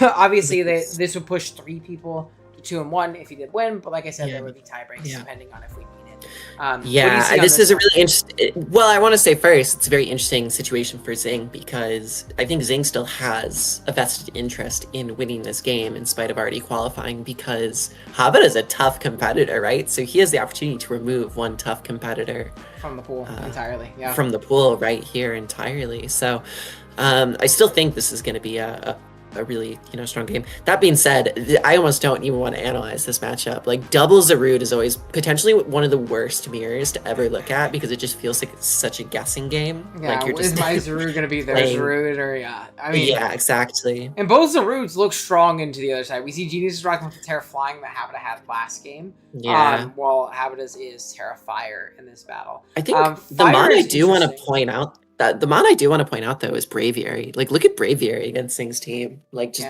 Life Orb, Sheer Force, Body Slam. Like you'll notice there's a severe lack of a normal resist that I mean you have Iron Crown, but not Crown might get to a KO, like dead ass. Like it doesn't take it well, that's for sure. And you'll actually see on lead. This is one of my favorite turn ones of the tournament. So we're gonna go ahead and just press play right here. I thought this was a really funny turn one. We see Cinderace lead into Cinderace and just fucking blow it up with a double edge. Absolutely blow it up. It just dies from full. And again, you'll notice like I looked at it, I was like, holy shit. This plus Braviary seems really strong here. You have Iron Crown normal resist into Cinderace. Plus, again, not a super bulky mon. If it is like a boost to speed setup variant, there's functionally no normal resist on this team. Somehow Cinderace is an even better normal fight this matchup than Braviary. That's what I mean. Like, that might 2-hit KO non-Fist of Tinglu. Like, that's a strong-ass move. Like, Double It just absolutely smokes it. And you'll see... Is there a reason not to, like, try for it? Or, like, maybe, I guess you can easily switch. But, you know, it'd be interesting to see. You'll see in the game chat too. It was double CB tie, so I'm assuming it was just like a high jump kick click or something like that from Genius, which obviously would have blown up the opposing Cinderace. They don't take the hit from each other unless they're both clicking Pyro Ball. But yeah, absolutely blown up. Wins the tie, both jolly. Pretty funny to see. It does give Tinglu a free turn, but eliminating that Cinderace was also really strong in a Habita. Like a really strong Pokemon in a Habita. It might not even been worth to risk it. But again, what do you do on Genius' side? Your switching like has to be Tinglu, like pretty much, right? So the fact that it came in here, it tells me, I don't know, he's in his 2 other games, Genius has run like really, really offensive Tinglu, so maybe it's something similar here. And if it's just like max HP, that might just get to a KO by Double Edge, and that also seems equally as bad. This also tells me probably a setup crown, right? Probably a setup crown as well, being it didn't come in like after. But I mean, actually it doesn't tell you that because now that we have a free switch, we definitely forced us out. But we're on to the other normal, the normal type as Braviary comes in on a Stealth Rock and Braviary's flu game starts as it defogs away these rocks right here. Its payback pops. And it's going to bulk up right here, showing it's definitely mono-normal in this matchup, which, again, if this is Life Orb, +1 Sheer Force Life Orb boosted Body Slam is going to do a lot to really anything. And it's going to do a great job at keeping away these rocks here as they do go away. Body Slam's going to pop and do 98 to the Dunsparce. So taking out another Pokemon basically on its way out. What the Probably fuck? pretty offensive Right. on the Dunsparce part. Again, another normal type coming and doing a ton of damage. Takes out the Braviary. But now Dunsparce is dead too, and we weren't able to position up our rocks. Obviously, we can get them up later, but it's going to be a little bit more awkward to do so. We see a Zarude mirror, more mirrors in this matchup, as the opposing Zarude clicks Swords Dance right here. Likely able to click like a Terrablast Flying or an Acro if it loses its item on a knockoff or something like that this turn. I see a cool tech from Habita actually clicking Roar with his own Zarude, being cool, like yeah. anti-Zarude, which is pretty cool to see as well. As Latias gets drawn out, it's a pretty unfortunate turn for Genius not really wanting to take a hit on that thing, as we see a double switch here as Empoleon comes out and trades rocks into this Tinglu, clicking an Earthquake on it, and gets off a really strong offensive Surf into a very offensive Tinglu. As it takes a ton of damage, gets to it, KOs elects to get up its own rocks, and Habita's in a great position at this point. We're going to see Zarude come in and click a strong Swords Dance, but this Empo is pretty offensive. It does a ton with a 53% Surf. Really, really offensive game plan from both right here at this point. As we do save the Zarude, at least trying to get this thing down to like just a +1 attack, so it's not as terrifying. You know, we can't let it get like a Swords Dance and a Trailblaze up. Things are going to get pretty tough for +2, +1 for free, you know. But yeah, crazy tough position. We are going to see a Trailblaze, and this is going to be a really, really clutch helmet, keeping this thing incredibly low, as we actually just see a hard switch out into a booster speed Iron Crown, as we see a taunt from Overquill, trying to prevent it from like just synthing up forever on it, potentially. As Zarude is going to pivot in itself, take a Tachyon Cutter, and with its Terra Fire, able to take that hit really well into a Psyshock, as it just click a strong knockoff. Though I will say, this Pokemon looks really strong right here. It definitely is pretty darn scary. As we do see Zarude actually get saved, as Empoleon is going to come out on yet another Psyshock. I'm curious just to see that we took rocks there, right? Yeah. We took rocks, so the Zarude is a rock sack. So I guess keeping around a sack that like you can switch into Zarude that won't give it a Trailblaze boost is probably the thought process there, and keeping that around to be pretty valuable, while also either just sacking off your Empoleon or getting off a strong Surf, if they do elect to set up, which you are going to see Genius does elect to set up. We click a really strong, I presume, Torrent boosted Flip Turn out into our Latias, who can just barely take the hit. I figured it might have been Scarf the way it came in. It was not, but we hit our Draco, and we knock out the Iron Crown, which... I mean, we missed a Draco there. I'm pretty sure Crown also can just win the game from there, depending on what the Overquill spit is from there. Because obviously Cinderace dead. If it's not Sucker, it's just dead. Yeah, everything's just in range. So that was really close to getting out of hand if we missed that Draco meter. I'm presuming we just didn't have a better move to hit it. Honestly. Yeah. We just didn't have a better move to hit it, which... a little terrifying. We're going to see Latias come out right here as it clicks a Draco of itself. Another mirror that does not go Genius's way initially, as it does miss this first Draco, allowing a Future Sight and another save sack on Habita's end as the Empoleon does go down. Overquill is going to be the pivot of choice. Should have clicked EQ over Draco there. True.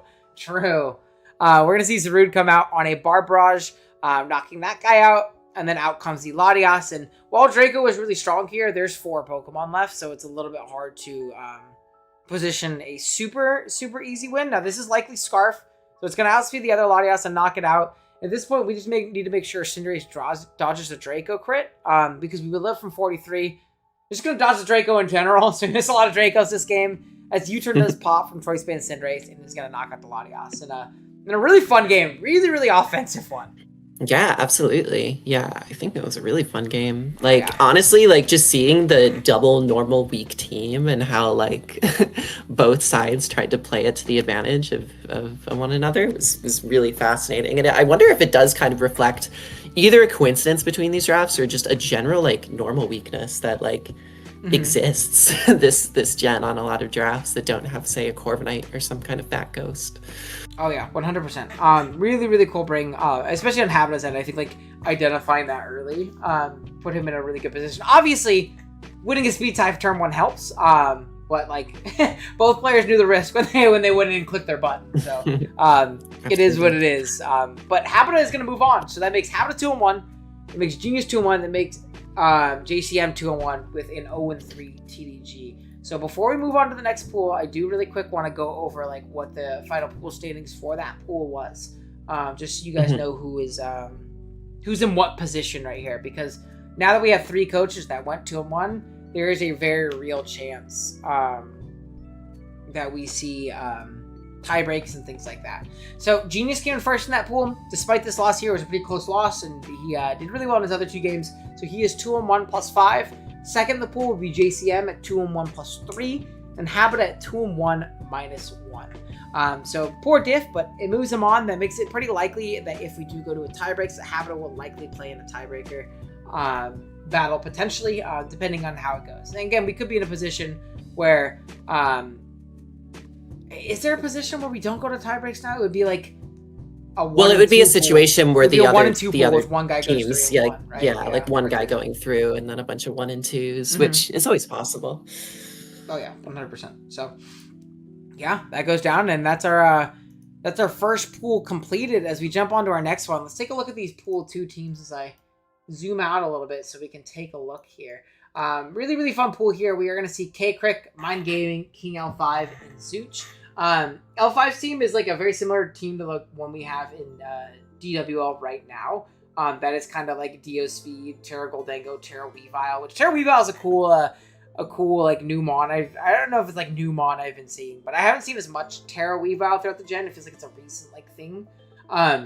The Terra Ice guy, I feel like you just run Terra Ice on that guy. The triple axle calcs are ridiculous. They're bonkers. Like, I think Weavile, so for context, the L5 team is based on a very successful DWL team. You're on the team, so you know. Yeah, exactly. So like, ordinarily it's been, I think, Terra Goldango that's tearing on y'all's side, but yes, I think Weavile's like a flex option of Weavile, like, I click Terra Ice and I can just win the game. Like, if you give me it's one of those things that like really does just challenge a bunch of like roles in a really interesting way. So yeah, I don't know. It's an interesting mon for sure. Yeah, very interesting pieces in general. I know if I was the biggest Virizion Glacier of all time, that Pokemon is currently 1 point in most tiering systems that we've been playing in, and we've used the hell out of it in DWL, and he's a big Virizion guy, that guy. Then we have just standard like pieces like Zapdos, Pheasantipity, Slowbro is your bulky water, kind of an everything resistant a lot, and then Great Tuscan Dio rounding out the team at the top. You see Zooch with a pretty common core of like Tarop Darkrai. I feel like I've seen that a lot lately. And you see a lot of Tarop alongside Gliscor, plus like secondary, more offensive Terra Captain. And that's going to be Quackleval here. Another one I think has a lot of potential to be really, really strong. We saw it drafted twice, once by TDG, which it didn't have the greatest results there. But who knows, maybe Zooch can pilot to some success here. Is Virizion the top one Terapagos check? Not quite. I think there might be a couple better ones. I think there might be better Terapagos checks on that team. But we'll see. Might be Goldango, to be honest. But we're also going to see Pokemon like Latios, Iron Leaves, so both Virizions playing in this pool, and Ampharos, like a low tier flying versus maybe take a little bit of pressure off of the Tinkaton into like scary offensive flying and things like that. Though Torn is like the only one that really comes to mind, and that guy's just gonna tear out of that typing anyways. Probably not super threatened by Ampharos, but regardless, cool stuff. We see Mind Gaming with like a really interesting like kind of like balancy team. We see Iron Treads and Aloe going immediately, and usually that's a 2 and 3 and not a 1 and 2, but he really valued grabbing those guys. We're gonna see Terra Weavile, so 2 Terra Weaviles in the same pool. Lots of repeats in a lot of these pools. We see Ogerpon Cornerstone, which is another really fun one that I like to use a lot. Really cool to see maybe with Terra, but because man, those colors get super strong. Okidogi, which is a mon I've seen a lot, but as a secondary Terra Captain, I have not seen raw Okidogi very often. Terra Mew, which was one of my favorite Terra Captains, love that guy. But I am kind of surprised or interested to see how it goes. I feel like Terra Mew really like does well when it has those like big breakers alongside it for those like unpredictable setup sets when you have in the back. And there's not a lot of like crazy offense on this team right now. I guess there's Weavile, which is pretty strong in Ogerpon. But then you have Zapdos and Frostlass. K-Crick with a very stock standard team for the most part. At least those top 4 are pretty stock standard. Though I will say round 4 Petra Run is pretty nice to be able to sneak your way into. You don't very often see round 4 Petra Run. But we have Meow, Chomp, and Terra Keld, which is great. Terra Hoopa, which is really fun secondary Terra Captain in those matches where like Keldeo is fine, stay on water fighting and doesn't need the boost. We see Skarmory, which is one I don't see very often. Carbink, because we're very weak to Darkrai, so that's fair. And a Frostmoth, which I'm very interested to see how that guy goes. I'm not too big of a Frost guy. But you know, maybe he'll do some craziness with it. Who knows? Potentially. But, yeah, we'll see. Our first game of this pool is going to be Zooch versus Mind. Here, as we make the screen a little bit bigger. Yeah, let's take a look. Yeah, this looks like a very interesting team. I would actually give the edge to potentially Zooch here. Like Mind Gaming, I think, just gets a bit out tiered almost this matchup. You know what I mean? Like when your best mon is Iron Treads, and your opponent has Terrapagos Darkrai, it's very difficult to really keep up with that. I think the thing to mention too is like these types of builds, like bouncy builds, kinda. It's not like hard balance, but like these bulkier builds, they really get eaten alive by Terra Gliscor. Like Gliscor is so strong in these type of builds, and Terra Electric in particular looks really powerful, right? Like you have Treads as a revenge once it Terras, but like those agility Gliscors are just gonna smoke you. It looks really, really strong with Terra Electric right here. Really stunting the Zapdos and stopping the Zapdos from being able to check it at all. And getting rid of that 4 times ice weakness, that water weakness, to where like Aloe becomes fodder on its own. I think Gliscor looks really, really powerful. And then Quackleval as the other Terra Captain is Terra Water, which like maybe you're bluffing on with like a CB set or something like that, but in the Aloe, you're probably not running CB Water. So it almost kind of was like, hey, I'm gonna Terra the Gliscor this game. You know, like go ahead. I dare you to try and stop me. I mean, Terra Water isn't terrible here, but it probably isn't the typing of choice if you really want to Terra your Quackleval. No, definitely not. Like I don't think it's like particularly incredible here. Unless you're some kind of like weird substitute like bulk up sort of set that tries to take advantage of Aloe specifically. But even then, you don't need to be Terra Water for that. You know, like I don't think you're too worried about play roughs. You know, so that's something interesting to note. We do see Terra Ghost on the Mew, which makes sense if you want it functions as a potential spin block into like Quackleval, but especially also like turning Terrapagos into like potential fodder. You'll see a lot of times in the Terrap matchups, you'll see teams just go Terra Ghost on their guys because like that's kind of Terrap's main strength is like those stupid strong Terra Starstorms, and now you just don't get to click that anymore. Yeah, no, absolutely. Yeah, I do think Terrapagos has kind of a middling matchup here. It could potentially just be like a Rocks lead as well. Like, I don't know. Rocks, even just like lead do big damage kind of set, like even like a random like Calm Mind or like even like a lead Meteor Beam, maybe not an AV Aloe, it's a little bit tough. It isn't the best Terrat matchup, especially with that Terra Ghost Mew. Like you could find ways to push through the other guys on top of Terra Ghost Mew, which is like faster than you. It's a little bit tougher. But yeah, let's jump right into it. No Weavile, by the way, it's another thing to mention. I think that's another reason why Gliscor feels so strong. Because even Terra Electric, like CB Axle is a great way of killing that. That Gliscor looks really strong. We are going to go ahead and see Darkrai lead into the Alamola as it ends up clicking knockoff, getting rid of a Vest immediately, making that Terrat maybe just a little bit better, getting good value there. As we see leftovers pop on a pretty bulky set. Zapdos clicks a U-turn, indicating either this is like no speed Darkrai and like super bulky, but it took a lot from U-turn for that. So that tells me it might just be Scarf Zapdos, which is pretty interesting. As Dark Pulse does come out in the Alamola, still doesn't take a lot of damage, so it's something to keep in mind. As it does pop a Wisp here, really, really crippling this Pokemon. No AV and burned. It's potential fodder for guys a little bit later on. Zapdos is going to come out here. We're actually going to see Zooch not want to give up his Darkrai and kind of go Terrap to pop its shell. Which isn't great value, but you'll see it is going to be a leftovers variant, so we don't have to worry too much about losing our shell. But this also tells me a lot of time when you see leftovers Terrap, it's some kind of toxic variant, right? To really punish like fat guys coming in and trying to pivot around it. Because something like Aloe isn't actually going to be able to break its shell. Though it is already burned, losing its AV doesn't take the hit as well. If we could pop But then Toxics into like Mew, that'd be nice. what would the set be? Like Toxic, Flamethrower, Starstorm, Protect, or something like that? Potentially, yeah. I was Yeah. thinking some kind of like toxic tech set. Like I don't even think you don't want to go Yeah. sub and like get rid of your shell and health even more. Sure, yeah. Because like that combination of moves, Flamethrower seems really strong. Like Terra Starstorm, Flamethrower, like alongside Toxic is good. Obviously, you got to be careful though, because if you Toxic the Mew, you're just gonna get Toxic yourself. So maybe it's not like a tech set. Maybe it's just like 3 attacks Toxic, something of the sort. I'm not sure. Yeah, that would make sense. Yeah, we're going to go ahead and see a knockoff right here as Terra Starstorm does pop. And this is showing, again, Scarf Okidogi. So it is going to be forced out to not die here. As it does show to be Rocks here. So it's Rock Starstorm. Toxic as a spike ends up going up. So it is none of those. It is actually just 2 attacks Toxic with Rocks. As the main rocker here. Showing this Gliscor is definitely going to be offensive. If it's not going to be rocking in this game. I don't think there's much of a reason to go spikes on it. I guess you could be spikes Gliscor.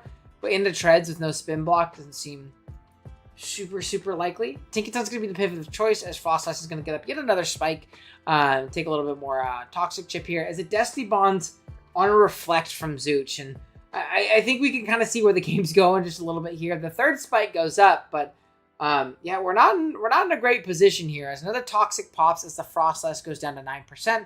It's going to save itself for a sack a little bit later on as the Terapagos comes back in. Trying to click, hopefully, Flamethrower. No, Aura Sphere. Is there a reason Aura Sphere over Flamethrower? I don't think so. I mean, I guess, like... Oh, what's wrong? What do you think? Toxic over... I mean, Aura Sphere over it. I guess it hits Ogerpon super effectively as well. Yeah, and it like It'll Okos it'll the Weavile potentially it'll 2K as well. Ogerpon and Oko Weavile. Yeah, I see it. I guess it's just like a... I'm not scared of Frostlass. I don't care. Which, to be fair, I feel like that's crazy into potential Terra Ghost options, though, right? Or does it have Dark Pulse? It does not have Dark Pulse. It cannot have Dark No, it doesn't have Dark Pulse, right? So it's like literally just. I guess the idea is like hit, I'm going to Toxic Terra Ghost whenever Mew. comes in. Yeah, I'm going to Toxic whenever comes in. If it was like sub or lum setup Mew, it's cooked. A little scary, yeah, a little bit.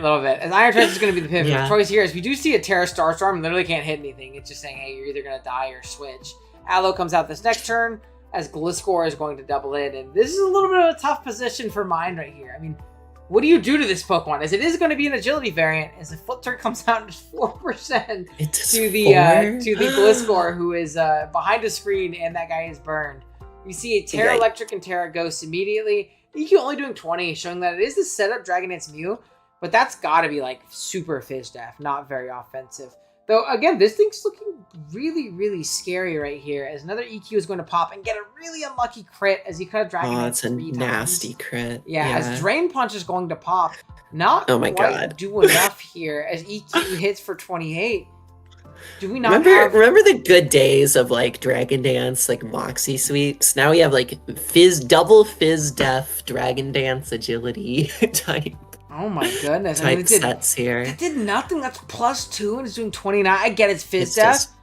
Yeah. But holy crap. Brutal. Poltergeist comes up. So we had the Poltergeist. It's just 68. We would have just 2-KO'd it. I guess, like, the crit obviously makes it very difficult to do that, right? Like, if the crit didn't happen, you'd be more You could just drain. But I mean, yeah, I think if the crit doesn't happen, I think there's a real chance Mind just wins the game. Like, right now. Right? Like, I don't know. Like, after 3 spikes, what takes a +2 Poltergeist? It would just be if it's like Sucker Darkrai last or something like that. But in the last slot, yeah. Who knows? It's gonna go down right here though. Though I do think, like, I mean, if it's not Sucker Darkrai in the last, regardless, if you just like Poltergeist into a KO, wait, no, would you have died right here though? I guess is the next question. Because we're at 28, we Drain Punch. Well, actually, like 20, yeah, we would have died. Have not 2KO'd. Yeah, we would have. We also would have died if we didn't Drain Punch the health back, I think. Sure, yeah. Yeah, that's true. It was Jet Sucker. Oh, so he had double prio in the back. So we should be fine in the Mew then. But yeah, the crit was nasty. Because I think it did force it to Drain Punch. In my head, I was like, wait, why did it Drain Punch? Like, you could just do a KO. But it literally had to. 28 was what it did. That turn, it was left at 28 at that point. So when you're gonna see a Poltergeist pop, this guy gets absolutely blown up, dies, or not absolutely blown up. It dies from 13, and there's not much you can do here. We're going to see Zapdos come out here on a Terra Blast as a Hurricane does end up missing, And that's game. There's not much we could do. Just the one miss is going to seal it. Second miss, I don't think that matters at that point. You're just getting too much back. I don't even think it matters in general. I think it lived the first one too pretty comfortably. Maybe 2 in a row would have been enough. Who's to say? But yeah, there's no way back for mine this. I know it seems like a really early forfeit, but dead. Can't do anything. Dead. Dead. Right? Like everything's dead. So the game is just over at that point. As long as we have EQ to blow up the treads, which we obviously do there. But yeah, really dominant performance. And again, that Gliscor is just the GOAT, man. I love this one. I think it's so unbelievably strong. With Terra, when I played in DFL, I used like Tarop Gliscor. But that was back when you could get round 2 Roaring Moon. Can't do that anymore. At least with Tarop, you definitely can't. But it was like Tarop Moon, Gliscor, and then like Iron Moth is like a secondary offensive guy. I love using Terra Gliscor. One of my favorite Pokemon. I used it in PPL as well and really liked it there. So yeah, incredibly strong Pokemon. Oh man. Wait a couple seconds as Addy had to step out for a quick second. We'll start up here in a second if we need to. YouTube short recommendations. If you guys haven't liked the stream already, I'd really appreciate if you did so. It helps push it out to more people where they can come hang out, watch the games, all that good stuff. You can skip this one. I can. But my oh captain, my captain. I have to watch my captain in Glazin. That's my GOAT. Yeah, I have to watch, unfortunately. But yeah, drop a like. I'd appreciate it, y'all. Let's push it out to more people.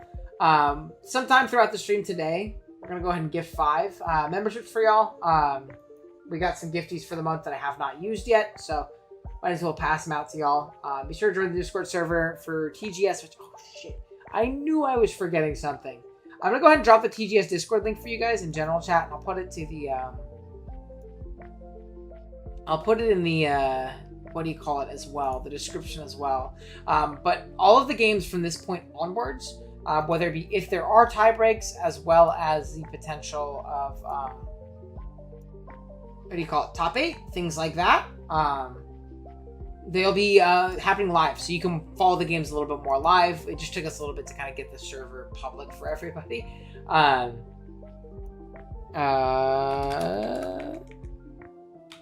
Join the TGS Discord. Bam. Cool.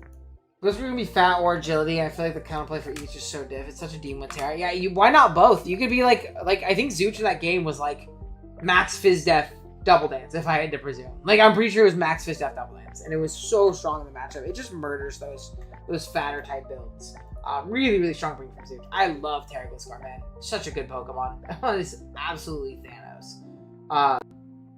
Oop, that's not what I meant to do. There we go. But yeah, join the Discord if you haven't done so already. All the games will be live from this point onwards, so definitely come check it out. Definitely come check it out. But yeah, I'll make a live out chat for it later. But yeah, we'll have more information on when the stream is starting and stuff like that. Actually, you know what I'll do while I wait for Addison? If she comes back and asks where I am, you guys tell her. BRB getting a drink. I got a great poppy in my fridge calling my name. As commenting these? Okay, I don't know how L5 does his streams for like 12 hours. I'd be getting tired. My throat starts hurting. I'll be right back, y'all. One sec. My phone too. Why is there Virizion on my screen? That guy's the GOAT. You watch your mouth.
back.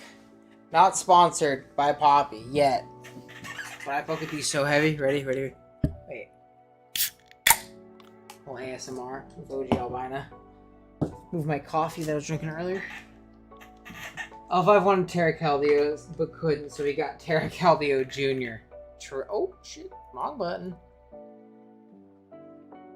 Alright. Cool. Alright, it looks like Addie is still gone, so we'll go ahead and comment this next one without her whenever she jumps back in. She jumps back in. We'll brief her on what's going on. So obviously, for reference, Zooch is currently 1-0 plus 5. L5 has not played a game yet, so this is his first game of the tournament. Verzion Terra ISO can do a Crabominal Lart. Nice. You know what? That's exactly what it's here for. Exactly. That's the 1-point GOAT. I'll be honest with you. I think the Weavile with the Goldango is much more likely to Terra than the Virizion. This is like what I'm talking about when you play like Gliscor Orlando. You throw Terra Ice and like, you're not gonna Terra. No way this shit is terraing. Literally no way this shit is terraing. But yeah, let's go ahead and jump into it. We see Tarop. I like that you always put the Tinkaton next to Tarop because it's just hiding. You only have 5 Pokemon. Zooch. Very beast mode. Alright. Let's go, Pete. Alright, we're going to go ahead and see a booster, I almost said booster speed Tuskleek into a Darkrai. Interesting interaction because obviously Tusk will blow this up. But being that this isn't AV, there's a real chance that this guy can just blow this up with an Ice Beam. If it's Specs, it'll like just die. It might even just die to regular Ice Beam depending on how bulky it is. And Zooch recognizes like, holy shit, I'll switch into this guy. It's just going to go ahead and click Ice Beam into it. But it looks like it was pretty Spadef trained. I'm assuming you have to invest specifically for that in order to live that hit. As Tusk is going to live this and presumably blow this guy up with a close combat. But you're actually going to see a Headlong Rush pop instead. Doing 96 to Darkrai. I mean, a pretty good trade on L5 side in my mind, right? Because like this guy doesn't really have great answers on your team. It's Virizion, which like in this lead scenario, what are you gonna do and switch into? Crazy Call, Life Orb, it died. Yeah, I mean it is a really strong Pokemon. I guess it's kind of like stuck in a rock and a hard place because like where do you go otherwise? I guess you can make a pivot into your Goldango because Goldango is Terra Water in this game. I forgot to go over the Terras: Water fighting Ice, and then we have Electric and Water on the opposing side as well. But yeah, a bit of an aggressive play. Though in my mind, I'm trying to think of like, where do you go? Maybe it's just Virizion, because that's what its job. I'm assuming that's what Virizion's job is here. We're doing a lot of assuming about Virizion in general. But yeah, boosting item, that guy dies. But it looks like it was easy to take. Non-boosting item at least. Doesn't quite kill, and we are going to save it here. Zooch is going to make a nice mid-ground play here. Go for a Sludge Bomb. Not going to poison. I'm presuming that's just kind of our best move to hit Weavile. Still obviously covers the Virizion, which is nice here. Weavile is going to click a really strong Sword Dance right here. Again, really aggressive play, showing that that's probably like the main mid-ground thing that this has. Likely not rocking with a Focus Blast in a matchup where you're playing like Dio, Goldango, Slowbro, right? Did we not have CC? I don't know. I don't have the pace of either players. I'm assuming we didn't because CC seems just as fine of a click as Headlong. So maybe there was no CC. Maybe it was like some combination like Headlong, Spin, Ice Spinner. You need Ice Spinner, obviously. And then I'm not quite sure what the fourth was. I was Travel, so same damage. There you go. Yeah. So it covered the same. But yeah. Either way, we're going to go ahead and see a dig right here. And not only does Giga Hit Ton Hammer miss, this also shows that this is not Power Herb. But again, this is one of the few times where like something like this works, right? Because looking from Zeus's perspective, yeah, you can switch and take the hit. But this Weavile is +2. This dig to your only ground resist, like obviously Gliscor and Lottie take nothing, but then we have to take a +2 knockoff or triple axle after that, right? That's bad. Can't go hard Trop and lose our shell because we'll die. Can't go hard Quackleval because we'll die afterwards. I mean, we're dangerously close to like taking 70% from Axel at +2 anyways. So really tough position to where like, where do you go here, right? You kind of have to give up this Tinkaton. It is going to just die to a +2 Life Orb dig. I'm sure there's also a real chance that this thing did not die to non-Life Orb too. So really, really strong sequence from L5 here, kind of putting him in a tough spot. as VFL is going to go down to the Quackball, clicking Aqua Jet here, not wanting to allow it to like Swords Dance for free or something like that on the slow row coming in, because it could be a pretty tough position otherwise. We are going to see Terra Electric from the Quackball as it does elect to Swords Dance here, shedding its weakness to Psychic. L5 makes a good calculated read and goes for a really strong foul play on this turn, doing it 93, and this should put it in range of Helmet, right? And a lot of times in this matchup, you think, okay, this bro is going to be Helmet into this Quackball, and this would put it in range, and then you're good if you're Zooch or if you're L5. But Zooch makes a good call and brings Terra Blast Electric here, which is really cool because it still does a ton of damage, comparable to Thunder Punch, which I believe it gets just raw. But regardless, doesn't make any contact like a +2 knock or a +2 knockoff would or anything like that. While still getting off crazy damage. But L5 also makes a really good call and is actually Wakan for this exact moment. Takes 71 as a Scald is able to knock out the Quackleval. Next up, Latios comes out, and even knowing that Shadow Ball is likely, Gholdengo comes out showing to be very, very specially defensive, taking absolutely nothing from that Shadow Ball as a light screen pops. So Zooch getting up screens once again, really liking the screens offense plan, as a Thunder Wave is going to miss into this Latios, showing it's a very, very spread def Thunder Wave in gold, which is looking to be very threatening in this battle here, as it'll take hits from Tarop, it'll take hits from Darkrai, and obviously very easily takes hits from Latios, though the screens are a little bit of a saving grace right here, right? Gonna kind of make this a little bit tougher for the Gholdengo to get going, as we see a nice aggressive Nasty Plot here, knowing that we're probably not going to let our Latios get T-Wave for free, as Earthquake is going to pop, and even though we're Spadef, we just took 30 pre-Poison Heal. That's not a lot. This Pokemon looks absolutely terrifying. It is Mono Make It Rain, which makes sense in the Trop, right? You can't be Mono Shadow Ball. Oh, wrong button. We'll get back there. Give me one sec. Cool. As Zooch is just going to like to kind of get up spikes, as the EQs aren't really doing much to like justify doing damage. But this Gholdengo is staying pretty healthy and getting really boosted up. Like really boosted up. And it's just Joe GG. Yeah, there's just nothing to really break this Pokemon at this point. As Terra Gholdengo really proving its worth here. Getting a little bit more damage off of that EQ. Nice little high roll of 32. But after the leftovers, I mean, what kills this guy from 35 or from 75? As the Thunder Wave is going to come out, you see this Dark Pulse only does sub 30. The no attack Gliscor was doing more with EQ. As the Thunder Wave is going to allow L5 to be a little bit greedy here and kind of just position a bunch of recovers, or at least a recover, to get back up pretty healthy after Dark Pulse and leftovers.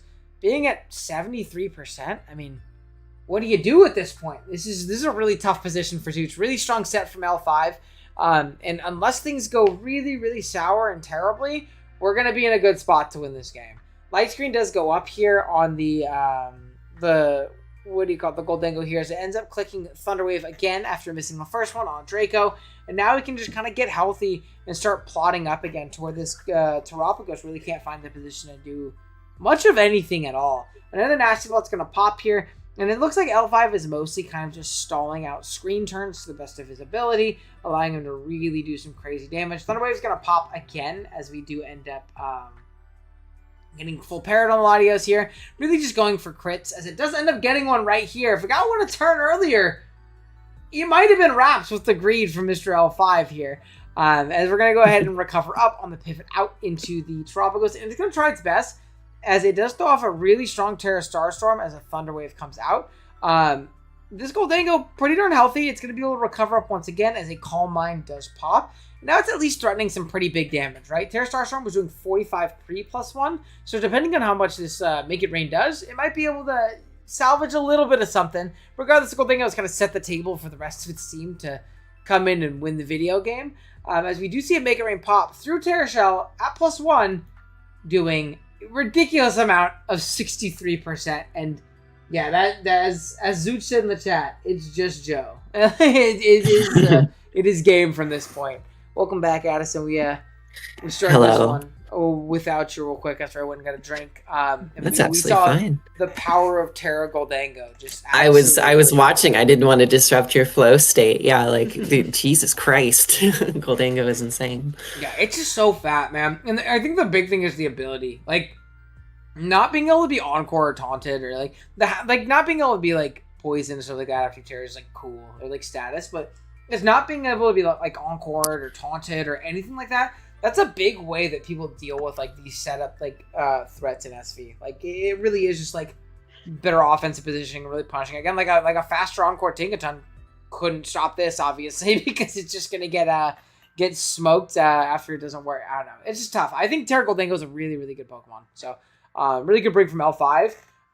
And kind of erases the work that Zooch did in the first game with his awesome 5-0. Now he is down to 1-1 plus 0, as L5 is up to 1-0 plus 5. So both players 1 win away. Next up, we have K-Crick with their first game in the tournament. Our 2 seed overall, I believe, here, going against Zooch in an elimination game. Got 3 Zooch games back to back here against K-Crick. To give myself a little break from talking, do you have any thoughts on this matchup at all?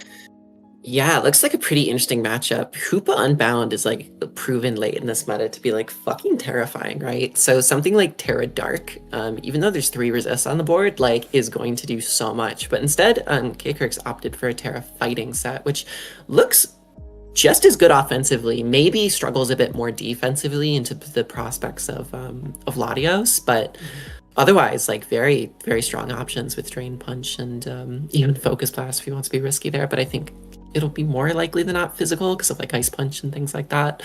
But the other one worth highlighting on Zooch's side of things is this Darkrai. Darkrai is obviously incredibly scary in any matchup, but it seems like K-Crick has decided he's so scared of it that he needs to bring the Carbink. So Carbink always interests me in this gen because it's such a niche Darkrai pick, but it's so effective at doing it, right? And it does the job, yeah. It's really interesting.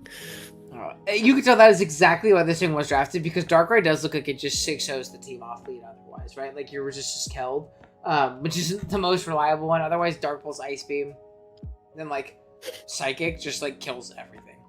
So good bring for sure.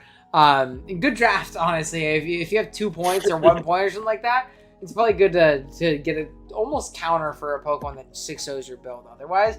But obviously, it also is a Carbink. Pretty exploitable, especially with Pokemon like Gliscor on your team, Quaquaval, even something like Tarop, right? Like this is the normal resistance of the team. Obviously you have Pokemon like Hoopa and Petrop, which can take the Terra Starch decently, but yeah, lots of offensive options on Zooch's end. We'll go ahead and click into this one, kind of see how things end up going. Quaquaval does lead into Keldeo, double water fighting. Kel not wanting to take a close combat here for no reason when you have a Petrop in the back. Makes sense in calling that, knowing that Zooch is going to go ahead and make a nice U-turn play on the Petron coming out here. Getting in a Tinkaton here, allowing Stealth Rock and a really cool tech on Zooch's end in Clear Amulet. Stopping this parting shot and just kind of making this an awkward turn in general for K-Crick. Obviously, we can like Shadow Ball, but like taking a knock for fun just isn't great, right? And otherwise, we can't use our like main reason of using this Pokemon of coming and clicking parting shot. We always have a block to it. And Tinkaton with like access to things like Encore can always like punish more passive play of like recover turns and things like that on the Petron. So good bring from Zooch here, as Garchomp is going to come out knowing there's probably not a play rough popping here.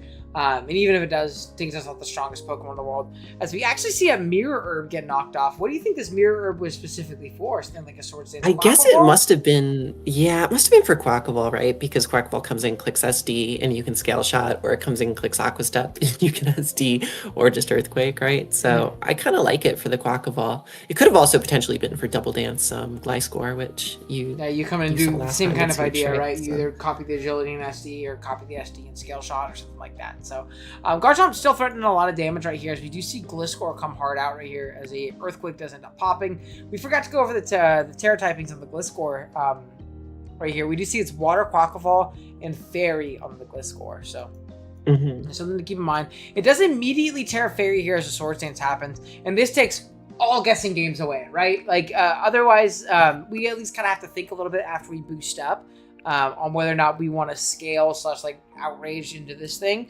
or if we want to EQ.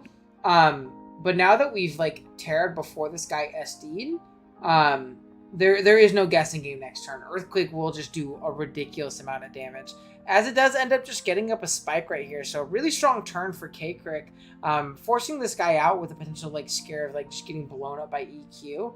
Not want to give it up for free, but you'll see a really strong prey from here as he does Scale Shot, calling the Latios coming in, knocking it out. And Crap, what do we do now? This Pokemon looks Yeah. really strong. As Gliscor does come out, presuming you can knock this thing out with a Terra Blast, but Garchomp's just so fat, and it's not able to go down to this Terra Blast, giving it basically 2 for 1. Not only that, the only Pokemon we can go into, unless we're Jet Quaquaval, is going to be this Terapagos, which means we also have to give up our shell on a +2 Earthquake, which is just tough. I mean, with so many pieces left on K-Crick's side, we only have our Darkrai, which is still a big threat, in our Quaquaval, which can be a big threat as well. Presumably some kind of choice variant if you can chip down the Petrarunt, but yeah, not looking great for Zooch right here at this point. No, I don't really fully know what Zooch can even do at this point against this Garchomp. Like, yes, this is a short-term response, resources. but yeah, like, it's just we've already popped our shell. We had to give up 2 Pokemon for it. I think maybe the idea is, like, again, it could have been like really bulky. Probably unnecessary to switch to Lottie. Alas, epic play. Yeah, it was he threw that shit on the table. He called the play and knew that, hey, maybe preserving the Gliscor is just going to be worth it. And to be fair, like, if he lived that Terra Blast pretty comfortably, he could always EQ the next turn, right? So maybe it's just a risk he's willing to take because there is so much upside to getting that play correct. And yeah, now we're in a tough spot. And I'm assuming it was a pretty bulky SD variant too, considering it like lived that Terra Blast. Because I'm assuming conventional Chomp probably just died to that at -1. Otherwise, we probably don't go into it and we go into Terop, so we can at least keep our Gliscor around. No, definitely not. Yeah, it was just kind of the perfect storm, like perfect Garchomp set and perfect spread. As Hoopa comes out and actually ends up Trick Rooming right here, clicking a really strong Focus Blast into Tinkaton. Looks like it made to KO, but to not take any rolls or any risks, we're going to see a Terra fight right here as another one blows it up. Another Focus Blast comes out, doesn't quite knock this, or doesn't quite connect, allowing Terra Starstorm to come out, but another Focus Blast does come out, knock this guy out, and we're kind of at a point where not much is going to be able to stop K-Crick with the amount of resources that he still has. Even the Quaquaval, which is positioned up a +1/+1, Scarf Meowscarada is a great insurance policy for that. He's going to be able to come in, take an Aqua Step actually, showing this was a choice Scarf Quaquaval, but this covered both. Obviously, if it wasn't Scarfed, Flower Chick would have came in and blown this up either way. Down it goes. Scarf from Meowscarada is going to hit this Darkrai for a lot of damage as well. It goes down, and then Carbink is going to be able to come out itself. Carbink. Oh, no, not Carbink. I lied. Why did we go Carbink? What's the point? Why even draft him if we're not going to go into him, dude? That's brutal. That's brutal. Well, Vacwave comes out. Same thing. Is end up able to knock out the Darkrai. And really solid game from K-Crick. Just kind of putting it on the table and called the Lottie switch, and from there it was just kind of over. One aggressive play, just swinging the tide of that battle completely. Yeah. But yeah, I mean, and I think close one otherwise. He was still able to bring it down to a 3-0 after that start. It was just pretty commendable. Because, man, that guy was the Garchomp got some crazy value. Now we have our last game in pools. This is all for seeding, or all for like seeding in this pool. At this point, Zooch is eliminated, unfortunately, going 1 and 2. And obviously Mind, unfortunately, forfeiting both of his games after getting 5-0'd by Zooch. Kind of threw in a wrench into this pool. Bit unfortunate. We're going to see K-Crick and L5 both playing each other at a 2-0 record with a forfeit over Mind and a win over Zooch. And basically playing for like kind of a top seed at this point. Well, playing for a bye, right? Like, you know, it's possible that the loser of this game will have to play in a play-in situation, right? So you'd rather just get in right away. Oh yeah. So yeah, with that being said, we can kind of just jump right into this one. On L5 side, we see Terra Steel Goldango, Terra Ice Weavile. So yeah, just full stabs in this game. We're looking to punch through. Terra Ice actually looks incredibly strong. Just click Triple Axle. You don't ever need to really SD, right? Like Triple Axle just looks like it's a 2-hit KO. Now you gotta be a little bit careful about like helmets and like rough skins and stuff like that. You can kind of knock yourself out. But even pads like Triple Axle with Terra Ice is really powerful here. Maybe Skarm takes 2 of those. But it'd be close. I feel like you're just rocks away, right? Yeah, you must be, right? Like, that's gotta be, like, the optimal strat here. And we're gonna see Terra Water on the Keldeo, as well as Terra Steel on the Hoopa. Terra Water does not surprise me whatsoever. Yeah, I mean, I guess, like, the Slowbro is obviously quite scary, but if, like, it kind of, like, It has to be AV to take for 2. the Slowbro existing. Like, A, it has to be AV to take 2, and B, do you really want to be bringing Slowbro into fucking Double Dark, Hoopa, Meowscarada, right? So there are probably potential team comps that K-Crick saw that were Slowbro-less. And then if Slowbro comes, then obviously you have your insane breakers that you can really just click pressure flip it. turn. So it's kind of a get into win-win, Hoopa, right? Like, get into Meowscarada. You can get into Petron. And like the idea of like hazards too. If it's not AV, like you're like a couple hazards away from just killing everything with with like Surf, Hydro, whatever it is. So God, that's so true, isn't it? Really, really strong. Keldeo's scary. Keldeo matchup, yeah, really strong. Yeah, very matchup. good. And if you really want hazards to stay away, you can keep them away in this game. With your Petron, like you can if you really want to. In the task, obviously it's a lot harder, but you definitely can. We're going to see Petron into Deoxys lead right here, as Dio does end up getting up Stealth Rock, as Petron clicks Poltergeist on lead, showing it's gotta be Pyappa, right? It's just gotta be Pyappa, otherwise Surely, they get blown up. Like, you would not stay in this as we do see double hazard go up, as Great Tusk is going to be the switch of choice here. Headlong Rush, not able to do enough because, God, this Pokemon is bulky, as a Toxic does go into it and is going to get confused here. So lots of value from this Petron. It is still going to be saved nonetheless. As a Headlong Rush comes into Skarmory, we're going to see the Temper Flare tech where we are able to hit it. We are not. I'm pretty sure Elvite was telling me this is like a Temper Flare idea where it's like you headlong into the Skarm switch in. It makes sense though, but if you're booster speed, you have no attack investment, right? So how much is that? Yeah, it probably, considering it hasn't bulked up, it might be like a bulk up variant. If it was bulked up, I'm sure it does plenty. But yeah, being that this isn't bulked up, I don't know if you 2 would kill. Like, the first one's going to do more than 50 because it's like 150 base power, but I don't think the second one will kill. Like, first one might do like a little over 50, but second one's not going to do a ton. Especially with Helmet and Poison and things like that. So. Oh my god, yeah. Tough for sure. Oof. We're going to get double confused, so if we tried to spin away that Spike, we're in a little bit of a tough spot right now. It's where I think we would have just died to the Poison, right? Now we're going to die to Helmet, correct? Oh, no, we don't. So we're able to get away one of the hazards. It actually ends up roosting, so one hazard does go away, though. Skarm does have its sturdy back and can just get it up again if it really wants to. Garchomp is going to be the switch in of choice, as we do see it switch in on a Shadow Ball, taking 30. Pretty darn bulky Chomp here. Slowbro is going to be the choice. And again, the pressure that Slowbro has on it, if it wants to check Keldeo plus Garchomp and like all these other Pokemon, it's not great. It's really not great. Skarmory's going to switch in, take a big Scald. No burn, unfortunately, as Goldango is going to pivot back out, trying to block any like potential defog, though I doubt this would be a fog set. No, they're just going to go trading hazard for hazard, ban for ban. As the Citrus Berry is going to pop and allow this Garchomp to live yet another Shadow Ball, as Scarf Shadow Ball is going to be enough to pick it off, though. So it is Scarf. Good to know, and I will say... Is it Scarf, or is it just fast with, like, insanely Spidef Goldango? It might just be it might be Spidef Chomp, being that it's, what, taking 30? Well, it definitely is Spidef Chomp. Yeah, holy shit. We'll combo of both. We are going to see Goldango staying on the Hoopa, do absolutely nothing with that Shadow Ball, as a Hyperspace Fury is going to knock it out from full. Big breaker Hoopa. Weavile is going to be the switch of choice. This is definitely going to KO it, but again, the Rock and the Spike are just pretty brutal at this point. We're going to see Terra Ice immediately as a really aggressive Swords Dance pops, and this might just be enough.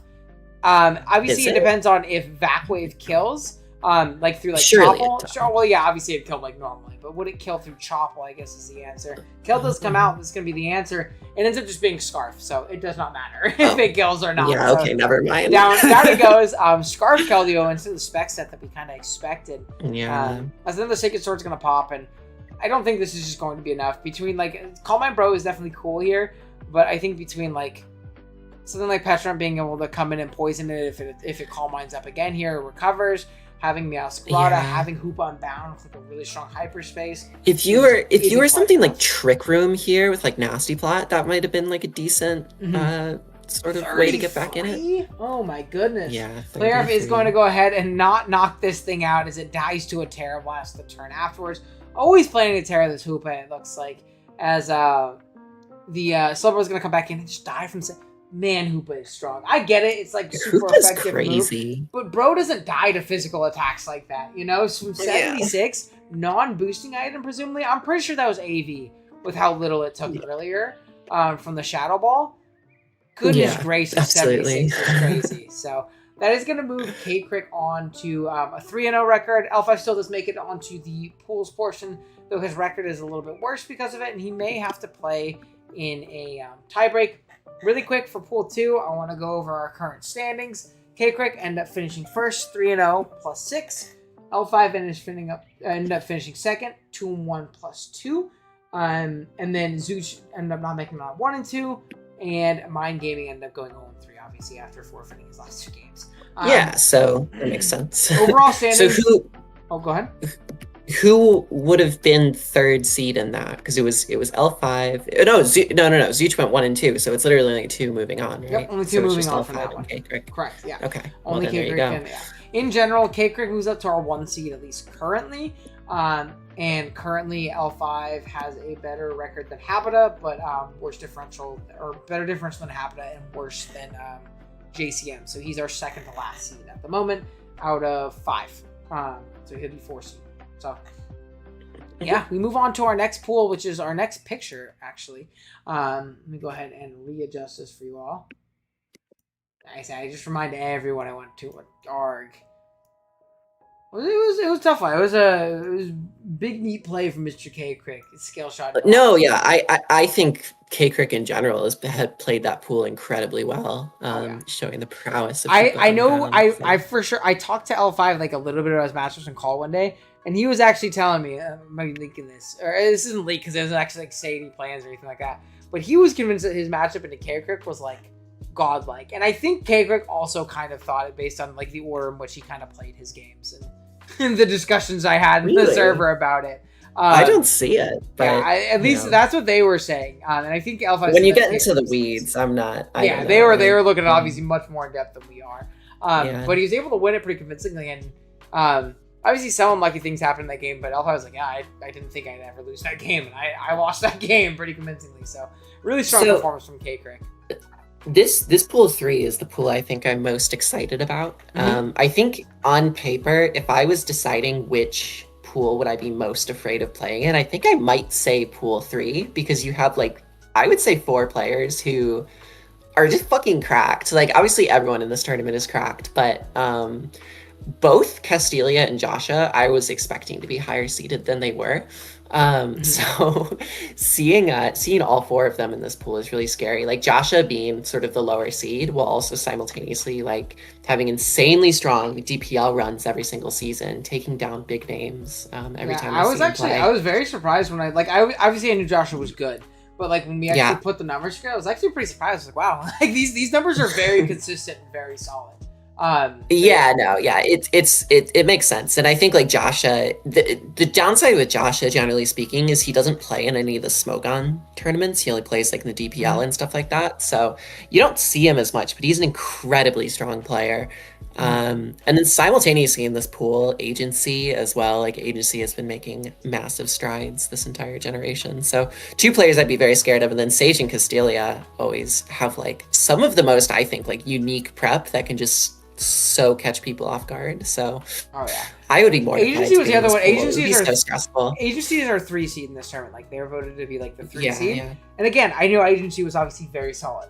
But at least like I'm not sure what the DWL stats are, but like the pre-DWL stats, they're fucking like what 15-3. That's a lot. That's dominance. Agency like doesn't lose. Huge dominance. Yeah, so, like, he was on our DCL team last season and was the MVP of the league. So they're the 3 seed, but that's like that's a pretty brutal 3 seed to get. It's not Quest, right? Obviously Genius and K-Crick are really solid. You saw from both their pools, they performed incredibly well in both their pools, but like the 3 seed is 15-3, and like the highest level of competition is pretty crazy. Yeah. So this is and then the other thing, strong coaches. The other thing I really want to point out as well is just how unbelievably how unbelievably scary all 4 of these drafts are, right? I'm going to assume that's a Raging Bolt on Castelia's team, right? Yes, that's Raging Bolt. So, I mean, you have like, arguably, you have the best Terra captain, arguably, in Terra Torrent twice. You have Tusk plus Raging Bolt, who are definitely 2 top, Mhm. 6 or 7 Mons in the tier. And then you have Iron Val and Hydra Apple. I mean, you literally just have 4 unbelievably scary teams here. So it's going to be really interesting to see how they stack up against each other. Oh yeah, 100%. Then we see a returning fan favorite in Brave Fury, which is always a beast. And Embor. Funny ass low tier mons, a little Embor too. Even Monkey Dory, which I feel like I've seen like a decent amount recently, like in like a couple spring seasonal games, because this guy is like 4 points or like 3 points and pretty good value for that amount. So pretty cool to see. There's a lot of fun lower tier guys on a lot of these builds. But top end pretty consistent with other cores you see. I like Sage's team a lot too. I think Sage's team is super unique. Yeah, Terra Hydrapple is really just cool. evil. Yeah, Gren has had like kind of ups and downs this whole freaking. I feel like it's either like super overrated or super underrated. There's no exactly ever. Like people can't like absolutely. People can't like think it's okay or like it's either great or it's awful. And there's nothing in between. Yeah. So I've seen a lot of these games. This is actually the pool I've watched the least amount from because they played a lot of their games like late on the last Sunday. And the other games I was kind of like watching and writing script for earlier on.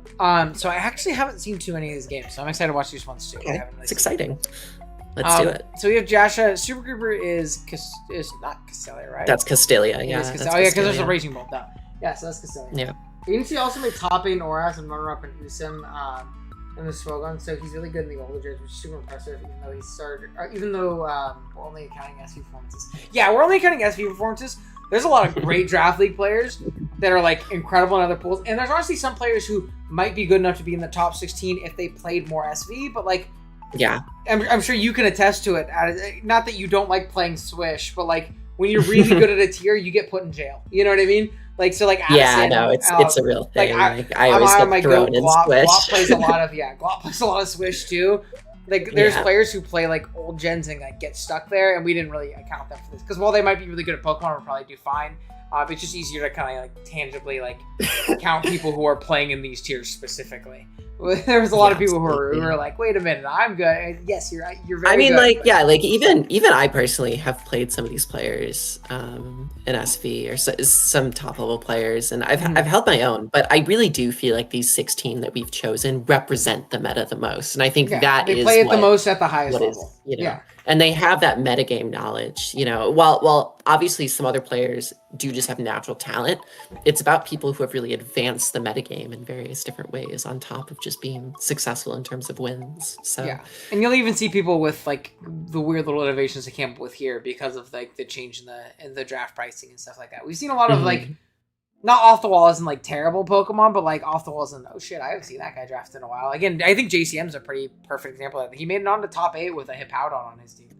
So it's a pretty good vote of confidence. But regardless, let's jump into this one. We see on Castelia's side, we see a Terra Fairy Bolt, which I believe is the only Terra eligible Pokemon on this team right now. And then on Jasha's side, we see a Terra Steel Torn. So good call into the Fairy Bolt in this matchup, which Fairy Bolt makes a lot of sense, right? You're playing the like Ting-Lu Dragonite, like it's a pretty generally strong typing.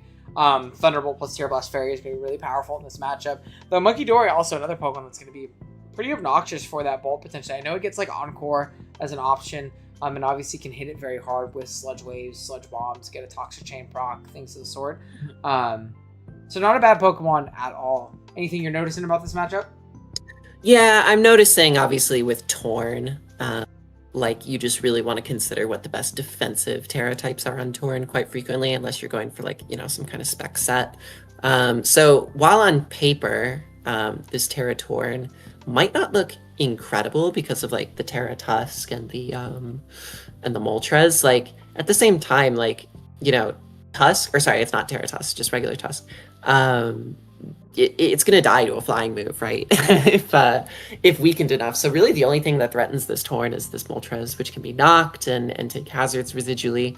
So even though, there are some good options into the Steel, it's the upside is so high in that like Gren probably won't have coverage for it, at Hardwall's Fez.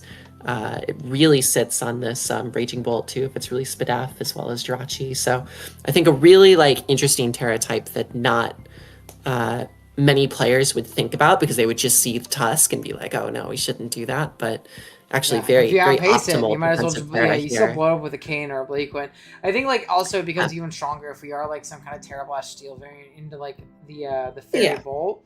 If we can force that Terra, it almost makes it like awkward to Terra your Bolt too, because you become Yeah, so much weaker absolutely. to Torn in particular. So Yeah. So definitely yeah. interesting. All right, we'll go ahead and click on lead. We do see a Bolt Torn lead. So again, pretty awkward position here as we are going to go ahead and Terra Steel, get an immediate knock off this thing's boots. And again, this Bolt just kind of put in an awkward position where it doesn't really want to Terra in this scenario into the Terra Steel Torn. As Nock does get rid of its boots, as it shows a Thunder Wave, which I do think the Thunder Wave is huge for Castelia here, allowing both the Moltres and the Tusks to now outspeed a Pokemon.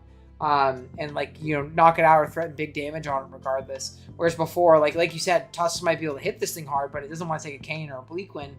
Now it's slower. That's huge, actually. I mean, I don't think I've ever seen a thunder waving Raging Bolt too. Usually, I'll see a discharge. You know what I mean? Like that's about the extent I'll see. But Yeah, so it's a good play because obviously it allows Tusk to threaten it when it didn't before, and maybe this is Castelia really recognizing the role that Josser really wants this Tornadus to play in. That being said, I don't think there's anything too terrible about Torn getting a slow U-turn. I mean, I guess the scariest thing about it is that, you know, as well as obviously Tusk outspeeding it now, that Jirachi can just flinch it down. So this might unironically just be Jirachi flinch strategies going on here. it could be the case. Yeah, it's definitely not good, like great in the short term. Obviously, like we're vaulting and we're giving this Torn like switch initiative. But in the long term, I think it could end up playing a pretty big role. That doesn't look like AV to me either, taking 34. No, from, I don't from think a it is Bolt either. switch. We do see Pheasantipity coming out, expecting no Terra Blast Steel to come out. Monkey Doherty's pivot in. Good aggressive Shadow Ball. Getting a crit on this Jirachi as it's actually weakness policy. And that's a brutal crit on Castelia right there. As Gren can come out now, but man, Monkey Doherty's actually going to end up staying in on Gren here, as well as Jirachi is going to pivot back out on a Sludge Wave, either meaning this thing is like some kind of AV variant, maybe some kind of Colbur variant. Knocks out the Jirachi. I mean, crazy value from this Pokemon, as it is going to pivot out here on a Dark Pulse, showing Protean again on the ground. Doing a lot to Torn, but not enough despite not being AV. Again, good slow U-turn right here, able to get out on the Raging Bolt coming out. Tinglu's going to be switching of choice, forcing this Terra finally, as it gets off a strong Terra Blast still.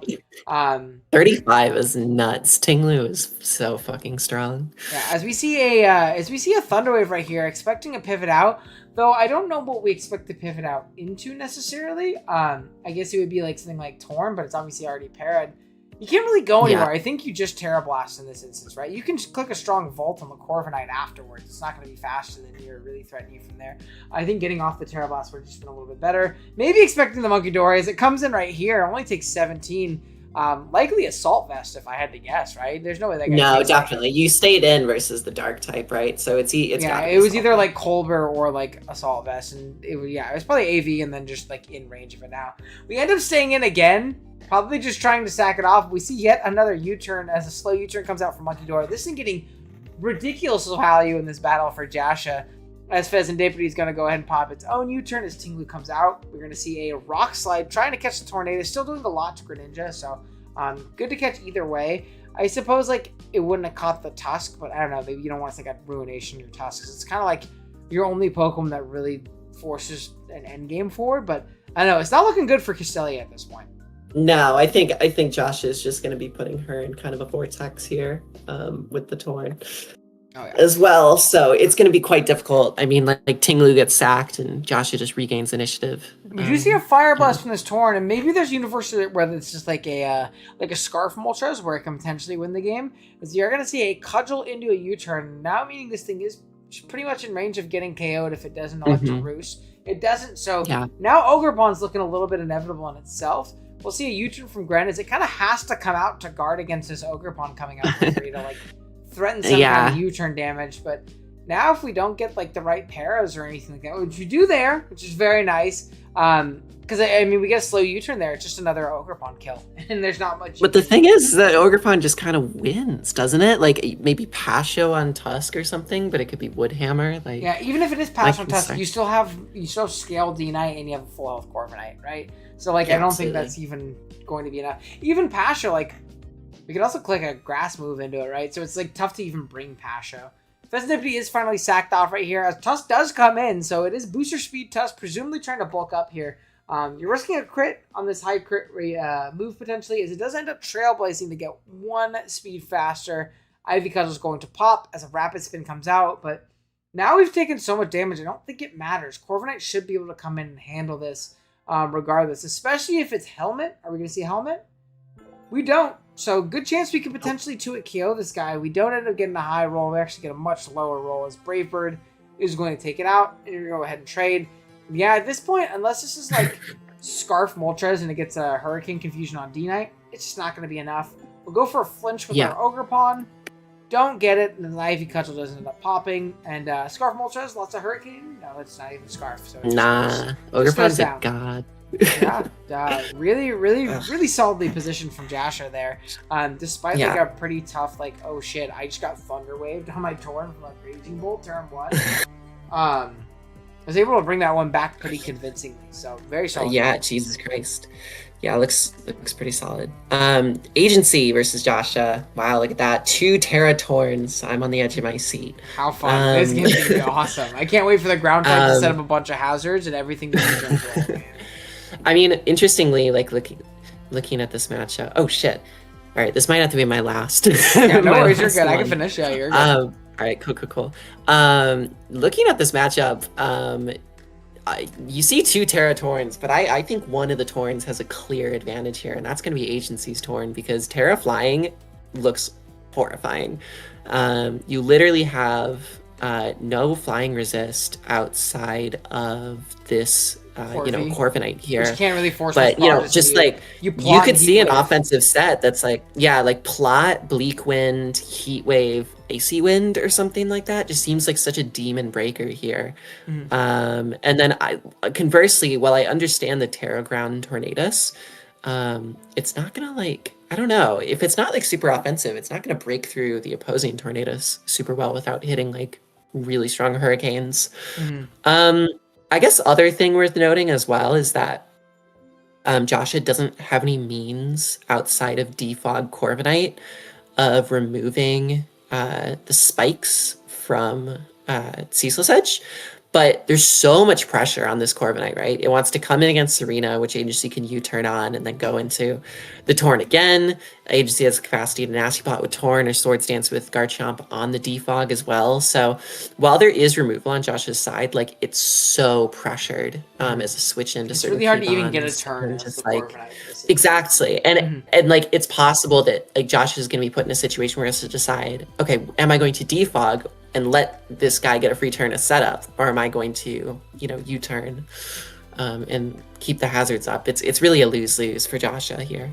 Oh, 100%. Yeah, no, definitely a tough one. I think even the Ape, like as like an anti-spin guy or just like an anti-E-speed guy too, potentially on like a CB D-Knight, which looks pretty strong otherwise, I think. Especially if you can pressure the Jirachi with your own Torn and stuff like that. Yeah, it definitely looks pretty favored for Agency here. I think the flying Torn would say so, yeah, absolutely demonic here. We are going to go ahead and see the Torn lead immediately, really wanting that Terra. It does end up switching out, showing it's definitely going to be some kind of nasty plot variant, by the way. The fact that it harded out immediately and didn't just pop this D-Knight scale with a U-turn. So we're definitely going to see some kind of setup variant. As it does end up missing a scale shot into this Jirachi, which is a little bit unfortunate. Not the end of the world.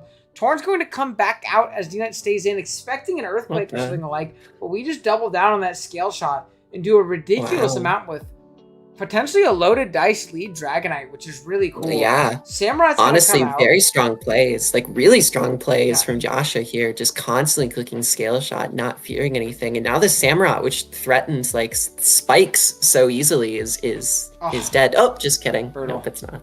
Brutal. We see a Sucker Punch come out here. We encore this guy into Sucker Punch. Whoa. No E-Speed though, unfortunately. I was gonna say if we could, but I guess we would have just E-Speeded otherwise anyway. So really cool then start. Is this a free nasty plot? Oh, it's a bulk up. Lots of heat from Joshua here. I like the Dragonite set a lot too, and I wanted to highlight that.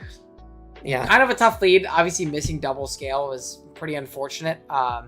If you're Joshua. The first one isn't as bad because it actually like let you hit the Torn with one afterwards, which is really clutch.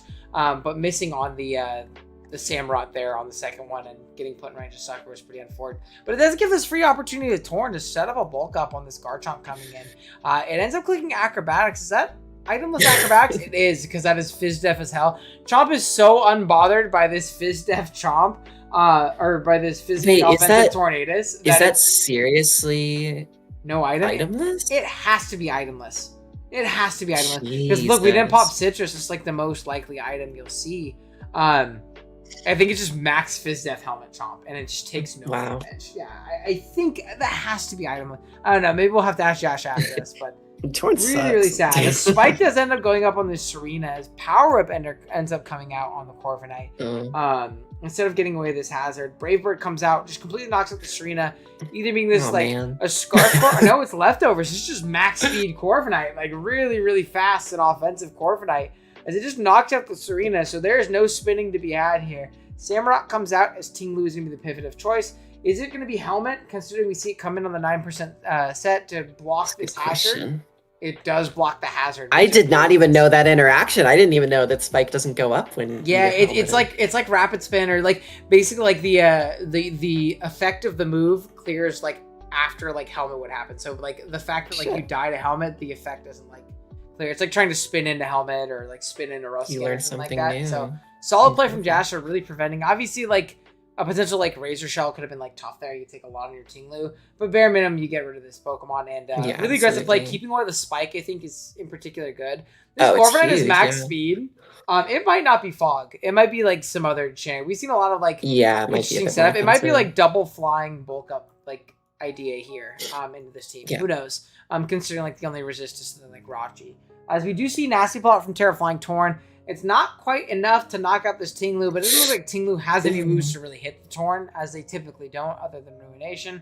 As it does end up going down as it gets up Stealth Rock. Miss Magius comes in, presumably some kind of Scarf variant, knocking out the Garchomp on the sack. Yeah, it has to, otherwise you're just dead. An item comes out, and this can either be AV, this could be Cassib, it could be really plenty of things. It might just live a regular Shadow Ball from this range. Regardless, this Corviknight's going to be the switch-in.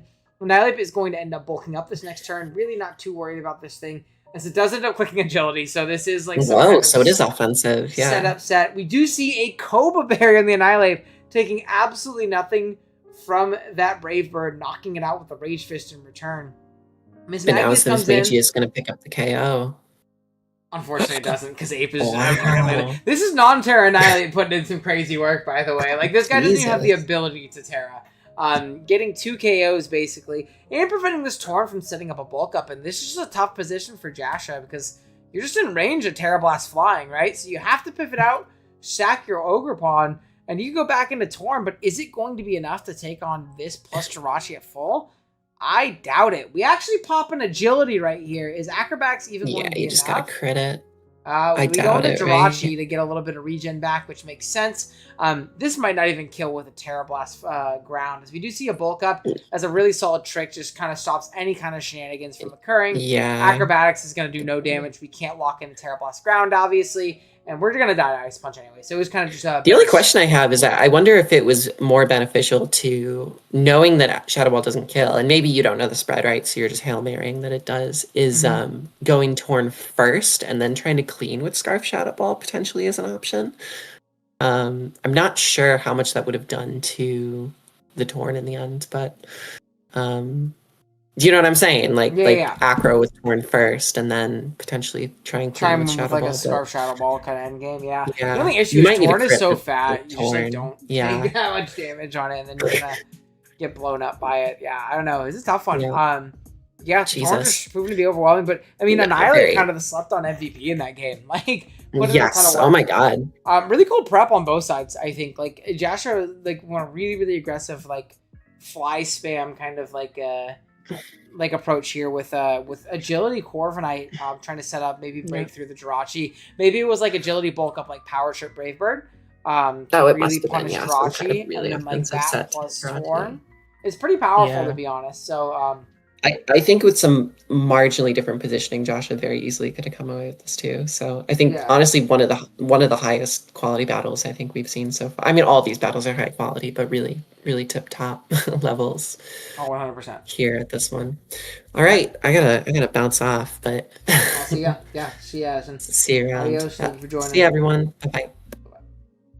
Cool.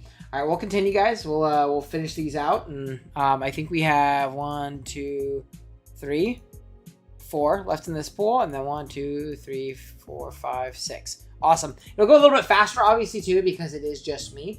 I appreciate y'all sticking around with me, though, and hanging out and watching. I hope you guys are having a good time and enjoying the games thus far. And like I said, after this, the battles will be live and open to everybody, and things like that. We're gonna go ahead and gift real quick, too. Appreciate y'all hanging out.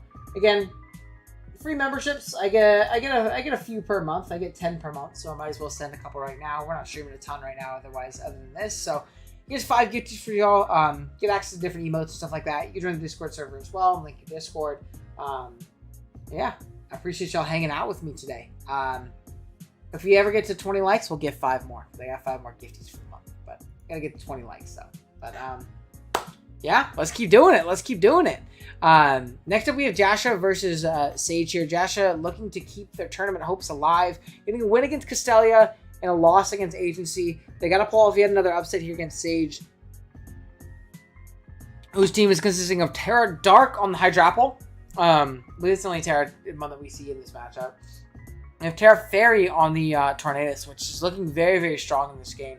Outside of the treads, like Fairy Flying is super strong, and Fairy Flying like fire for the treads is also really powerful. So it's not like the treads really checks super well defensively. Got to be very careful about like when we're coming in and things like that.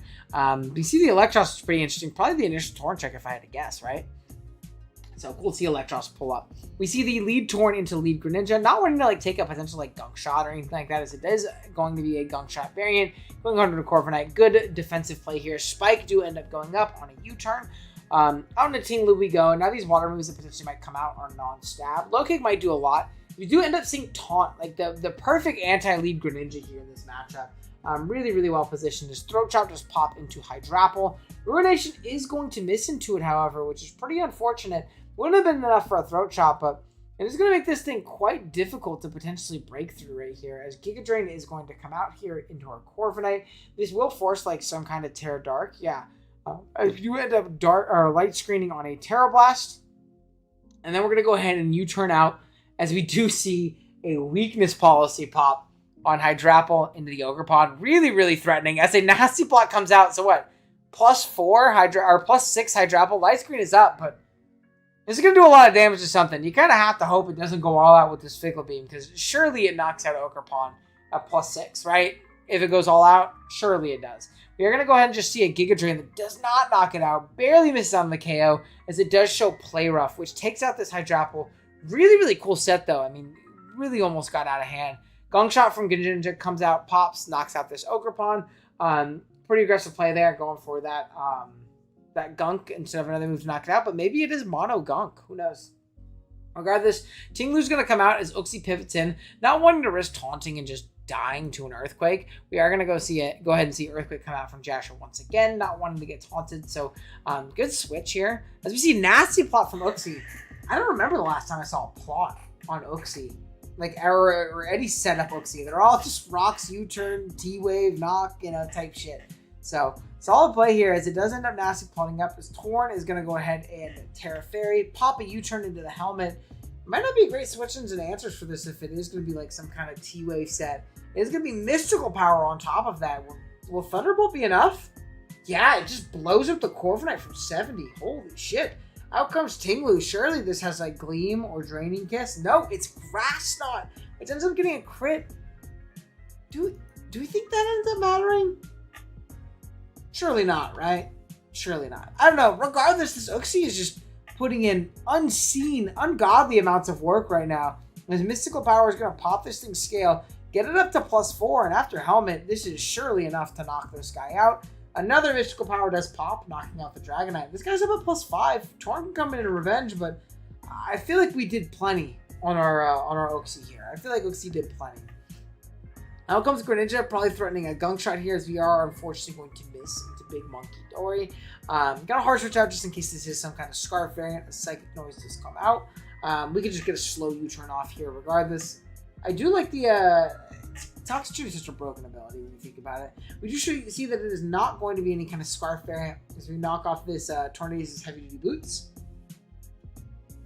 Gonna pop a Terra Blast as you turn out, get out from here, go into our Iron Treads, and Iron Treads is also looking like very, very Thanos-esque. So you're gonna see a Heavy Slam, knock out Monkey Dory completely. Torn's gonna come back in, but it's just not gonna be enough to beat this guy. So it is gonna end up being Scarf Iron Treads, which does just win the game. So very well positioned, very aggressive game plan from Sage, but really, really well positioned. The Hydra Apple set was obviously cool. Policy Terra Dark really like punishes like a lot of these passive U-turns on this team.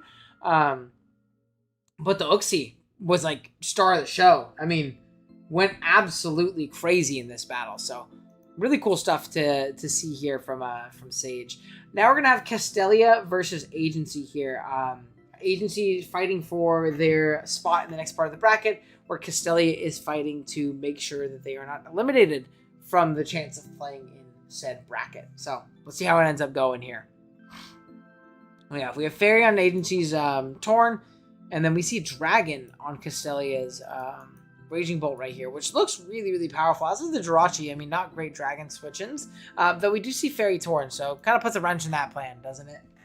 I guess if we didn't have an immunity otherwise, then this would have been really strong. We're going to see a Terra Dragon immediately on a final Gambit Annihilate, taking out the Raging Bolt, essentially, from basically full. As Tornado is going to come out, pop a Terra Fairy, and just get a free U-turn off. Also getting rid of the balloon on this Pheasantipity. I mean, really, really good start from Agency. Really dominant start, to be completely honest. So we're going to get out into our Jirachi right here on a U-turn. We're going to Calm Mind up on the opposing Jirachi coming in. Calm Mind Rachi War, like we're playing some Gen 3 or Gen 4 OU. As we do pop a Shadow Ball, it looks like Castelia's Rachi is looking to get the speed advantage pretty consistently here, but Agency's pops a weakness policy, allowing it to not have to worry about that at all anymore, completely knocking out the Jirachi from full. This does allow Greninja to come back in on Castelia's side as Tornadus is going to switch in, as we do really kind of force some kind of dark move. As we see a Fling Big Nugget right here as a really, really strong physically offensive dark type move to hopefully blow up this Pokemon. Unfortunately, Torn is the Pokemon that ends up coming in here. It does get up a Spike here as the Torn is just going to click a nice strong U-turn, allowing Serena to come in, which isn't super threatened here, as I don't think Gunk Shot is going to be enough. Acrobatics also isn't going to be enough into the Rocky Helmet variant, as Rapid Spin does end up popping. We're going to go ahead and see another Acrobatics kill this thing, but it will bring down Greninja in the meantime. So really well positioned from Agency up to this point. We have our Gambit basically eliminated the biggest threat to to us. Our Jirachi traded really well for their Jirachi, making our Torn like super Thanos-like. Even if it's not a setup variant, it makes it a lot better. Really just the Pheasantipity standing in its way. At least as in like Pokemon that can actually break it. Offensive Psychic is just going to blow up this Great Tusk, as Heat Wave is going to come out from maybe a Scarf Pheasantipity or maybe just a fast Pheasantipity on a slower, bulkier Jirachi. Regardless, we're going to go ahead and see a Psychic as a Heat Wave gets a burn, which is pretty unfortunate for Agency. Kind of gets it right back with getting a Scald Burn right here, which is really nice. As Garchomp's going to be the pivot of choice. Moonblast is going to pop to about 53 as Stealth Rock end up going up. Stealth Rock obviously going to be really nice in eliminating that Raging Bolt from contention if it is some kind of Scarf variant. As well as the Moltres if it is some kind of like non-boots variant. Regardless though, we are going to go ahead and see Bleak Winds popping, as this Torn is actually slower than this Pheasantipity initially, showing that it's a really fast Fez and a really slow Torn.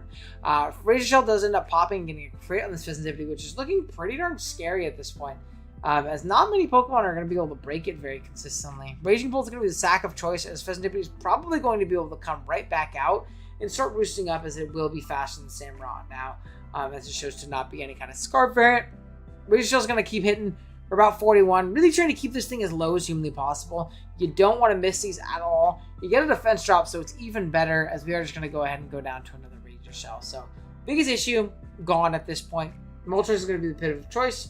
It's going to come in, go ahead and click U-turn, knock out the Samurott Hisui, click Flamethrower on Jirachi, knock out the Jirachi. Is this enough for Castelia to win? Will the Torn be able to do enough damage?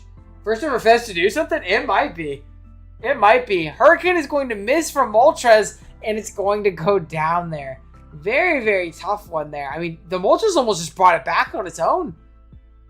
It was faster than everything. I mean, only 31 there, and like doing 50 with Bleak is pretty crazy. So it's definitely like a more offensive Moltres. So we were probably fine as long as we didn't miss like 2 bleaks and hit all of our canes. Yeah, holy shit, what a close one. Yeah, that Pheasantipity Moltres almost just completely brought it back. It looked like Agency was in a really, really commanding position until that last little bit there.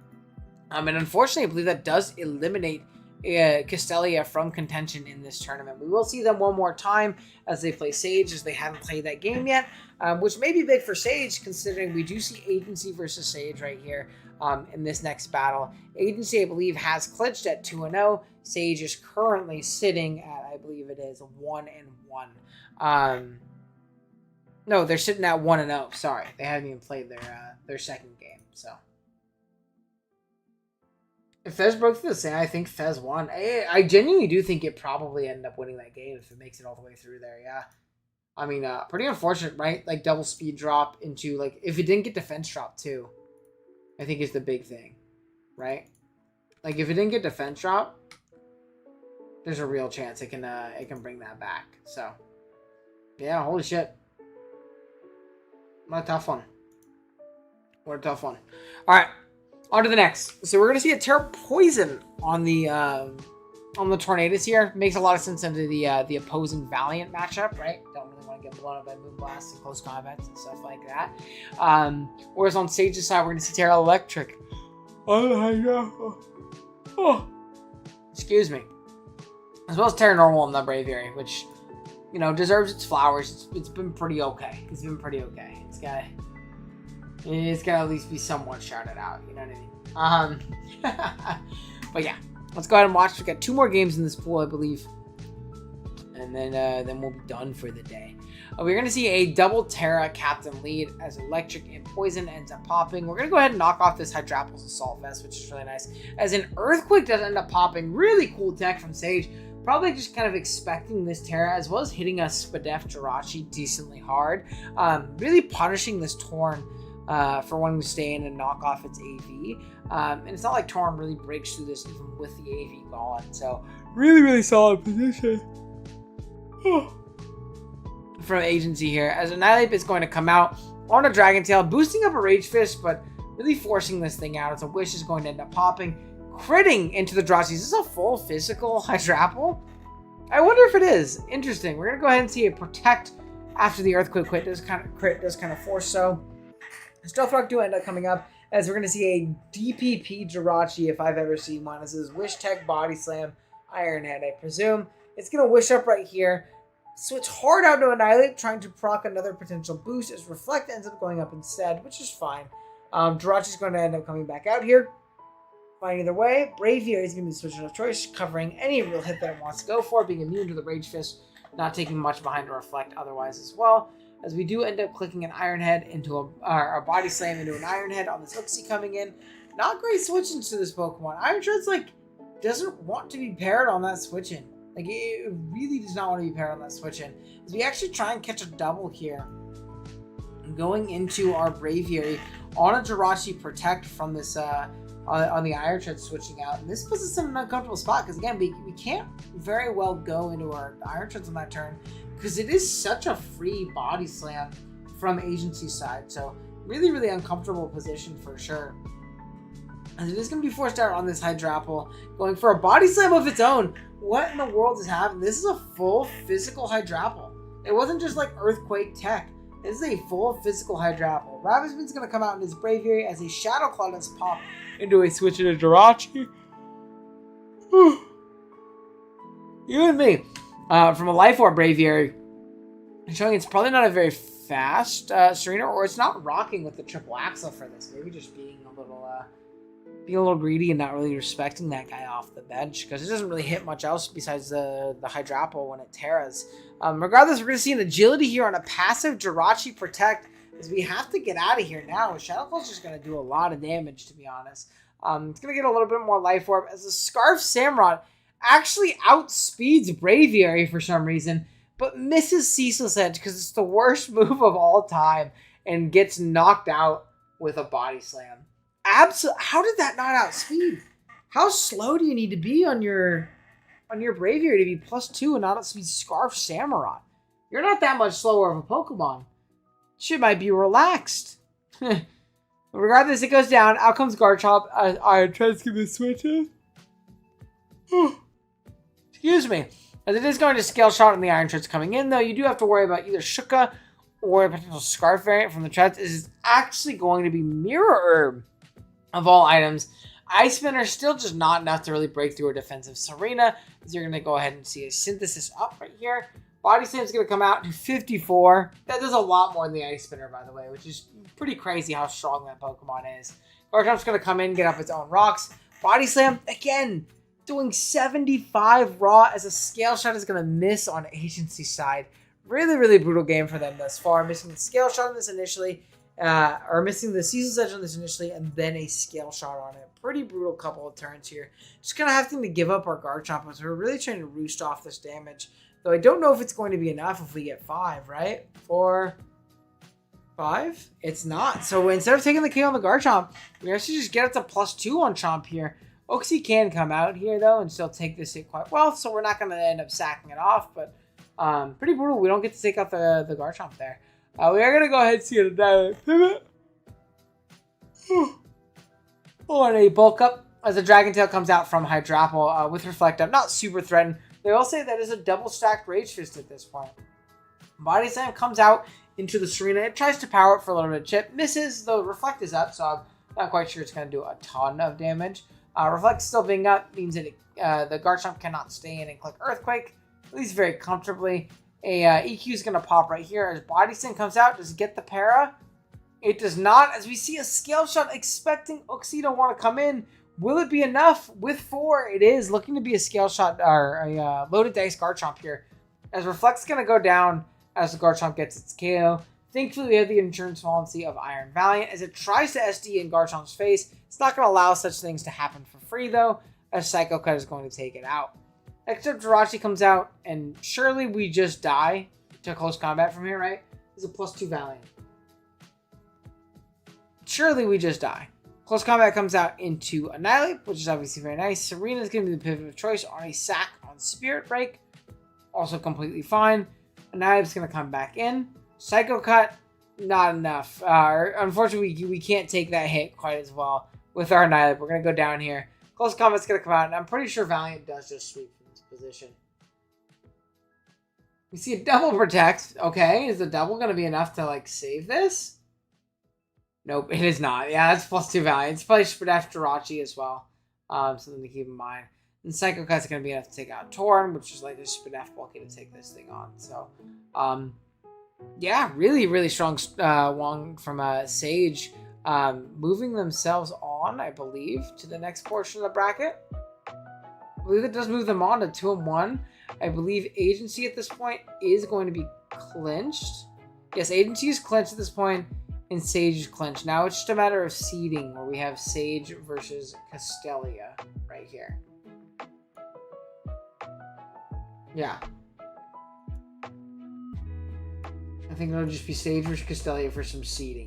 So we'll see how it ends up going. We'll see if Castelia can end strong and with a win against Sage, kind of securing a little bit better seeding potentially for Agency after that last game, or if Sage can be our second coach to move 3-0. Their battle pool phase, which would be pretty cool as well. Alright, cool. Let's go ahead and jump into it. We do see Terra Ground on the Hydrapple, Terra Electric on the Braviary, and then on Castelia's side, we see a Terra Water on the side of the Raging Bolt. So Terra Electric is going to be pretty brutal into that. Terra Electric also covering Thunderclap, which Ground does as well, but now you have to be careful about Terra Blast Water from the on the bolt on the other side. We're going to see lead Hydrapple as it typically likes to lead and get off its Terra. Jirachi is going to be lead here and trick a Scarf onto the Jirachi as it tricks its Spec, and they trade right back. They don't want to be holding this. They don't want to switch. They want to switch items really bad. As we're going to see a Hydro Pump pop into the Raging Bolt. It comes in with a booster special attack. Oxy can come in on this next turn as Terra Water pops. Terra Blast happens. Nice little mid ground there on the potential of a Iron Shot's coming in. Calm Mind does end up popping here, not wanting to take a ton of damage. We actually end up switching out on a Giga Drain of all moves. I actually did not know Oxy got that. Wow. U-Turn's going to go ahead and pop on the Iron Shot's coming in, which is going to be boost your speed. We do have to get out of there pretty much immediately on Hydrapple coming in. We do take a Terra Blast for only 7%. Terra Ground is going to pop on a Dragon Pulse. Very solid play. Once again, just another strong Giga Drain. Getting this Mon back to full, basically. As another Terra Blast is not quite enough to take this thing out, as it's incredibly bulky. As Superior is going to come in, potentially get a free substitute if it is some kind of sub variant. Instead, it's going to be Braviary who comes in and takes absolutely nothing from a Leaf Storm. Another one does end up popping this next turn. It's not going to be quite enough, though, as it does end up just roosting. I think it will force a trade on this thing, as it has to, like, Brave Bird to kill. It did. Body Slam didn't do quite enough. It is not sheer force on the Braviary, though, which is another thing to keep in mind, as it ends up getting a very big para, and then missed the turn before into a para. It's pretty darn brutal if you're Castelia. Not great for Sage here. As Body Slam is going to pop into Jirachi. Get another para. Fuck that sheer force noise. We're running Defiant on our guys so we can get pairs with that Body Slam. U-Turn comes out on Treads trying to come in for free, as Moltres is going to be the switch-in of choice. Oxy does just kind of need to be sacked off at this point, only at 3%. Slower than everything on the opposing side, presumably. Greninja is going to be the next switch-in of choice, as we do go back into Superior and dodge a Hydro Pump. There's a real chance we can get off another really strong attack here, but unfortunately we are going to drop to a Specs Hydro, as out comes Jirachi. And another Specs hit. U-Turn is going to pop. Is this going to be enough to put something in range of a Scarfer? Greninja itself comes in and does click Grass Knot, popping its Battle Bond, not being Protean. The first non-Protean set we've seen all tournament. Iron Valiant's going to come in. It won't quite die to a Vacuum Wave from here, I don't believe. Unless it's Specs. That's Life Orb. Does it die from there? Regardless. Excuse me. We are going to go ahead and see Moltres pivot in, and this is going to be Scarf Moltres, which I thought could have been the case in the first game we watched from Castelia. But it is the case here, and it's able to surprise pick off that Valiant, and honestly it looks really strong throughout the course of the rest of this game. Braviary is going to be the switch in of choice here, and as we don't kill, we see a hard Great Tusk. Brave Bird can do a lot to this, but it won't kill it from here necessarily, as we do see Iron Treads come out. Probably a close combat is going to be enough to knock it out, which is really nice. And now it's just a matter of if we can take on this Hydrapple here, as Moltres comes hard in on a Hydro Pump, just barely takes the hit on Braviary, as it does click Fire Blast here. Plenty enough to 2-hit KO Braviary. Gonna click it again, knock this guy out, and surely we have enough for a Terra Ground Hydrapple with 3 Pokemon left, right? Surely we do. Cool. Giga Drain pops, gets us a little bit of health back. And then Greninja is going to come out, click a nice little Hydro Pump, and it ends up hitting, which is nice as well. And that is going to be the game. Giving Castelia the first win. Sage still moving it onto brackets, but going 2-1. Kind of making it, going out strong here, Castelia did. So yeah, really solid one. Let's take a look at the standings at this point. Cool. In Pool 3, we had 2 coaches finish 2-1. In first place was Sage with a 2-1 plus 6 record. Despite this last loss, they played incredibly in their first 2 games. They were able to secure the 1 seed in their pool. Agency went 2-1 minus 1, so they did end up making it on despite the loss to Castelia. Speaking of which, went 1-2 minus 1, so still a good run. Just a couple games didn't go their way. And Jasha going 1-2 minus 4. So, very solid one thus far. And really quick, I have to use the restroom after my poppy. BRB.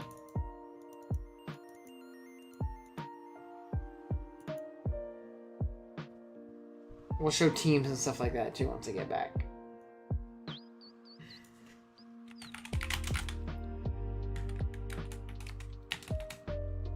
Yeah, tight.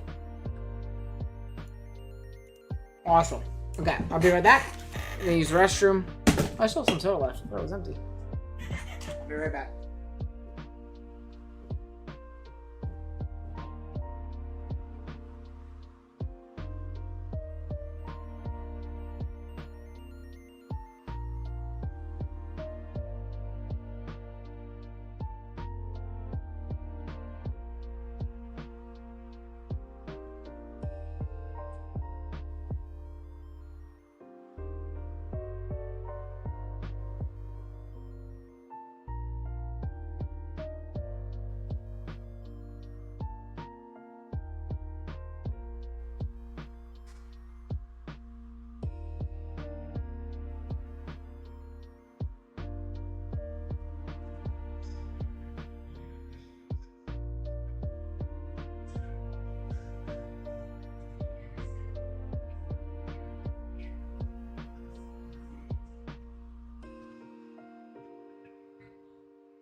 Alright, gang, we're back. Whew! We are back. Alright. The big ass text off the screen. Cool. Let's look at our last pool. In regards to like the builds, the teams, things like that. I appreciate those of you who are sticking with me and have been here for 3 hours. I really do appreciate it. I hope you guys have enjoyed the stream so far. And I'm hoping that the, what do you call it? The top 8 stream day can be a little bit more of a bigger event and things like that. We get everything going. We're a little more live as things are happening, and hopefully we can get some of the players themselves in here and stuff like that. So, yeah. That being said, let's look at it. So, at our Battle Pool 4, we have Lax, Agent Flame, Rye, and Kyle here. Lax's team, pretty stock standard, at least to start, with like Meow, Petch, and then we have guys like Cyclozar, which always find their way on teams like this, as well as guys like Dragonite, which have always been very solid. But then we see some really interesting ones, like a lower tier Terra King Gambit. We talked about that a little bit earlier with Addison when she was on. But that Pokemon really not seeing much play at all in the last like 2 years. But it was put very, very low on this tiering list. I think it was either like 13 points for Terra or 14 or something like that. Not even close to its former heights. So being able to be drafted with Gliscor could mean this Pokemon actually ends up putting in a lot of work here. So yeah, really interesting team. Gliscor plus Team King Gambit is a pretty awesome Terracotta core. Then Agent Flame with a dual dragon start with Corviknight plus Roaring Moon, with Raging Bolt plus Roaring Moon, so getting 2 really strong dragons off rip. Then we see the Terra Okidogi, a non-Terra Wellspring, which is really interesting, and Ursaluna Blood Moon, which is really interesting. And then some better pivot options like Corviknight for Great U-Turn, Meshbrit for Rocks, as well as Healing Wish into a lot of these big threats like Ursaluna Blood Moon and Raging Bolt and things of the sort. Carbink for some hazards. What's up, Kaz? How's it going, bro? You're catching us right at the end of the stream. How's it going, bro? We got one more battle pool to watch through. So stream has died down a little bit. Unfortunately, Addison had to tuck out for the day.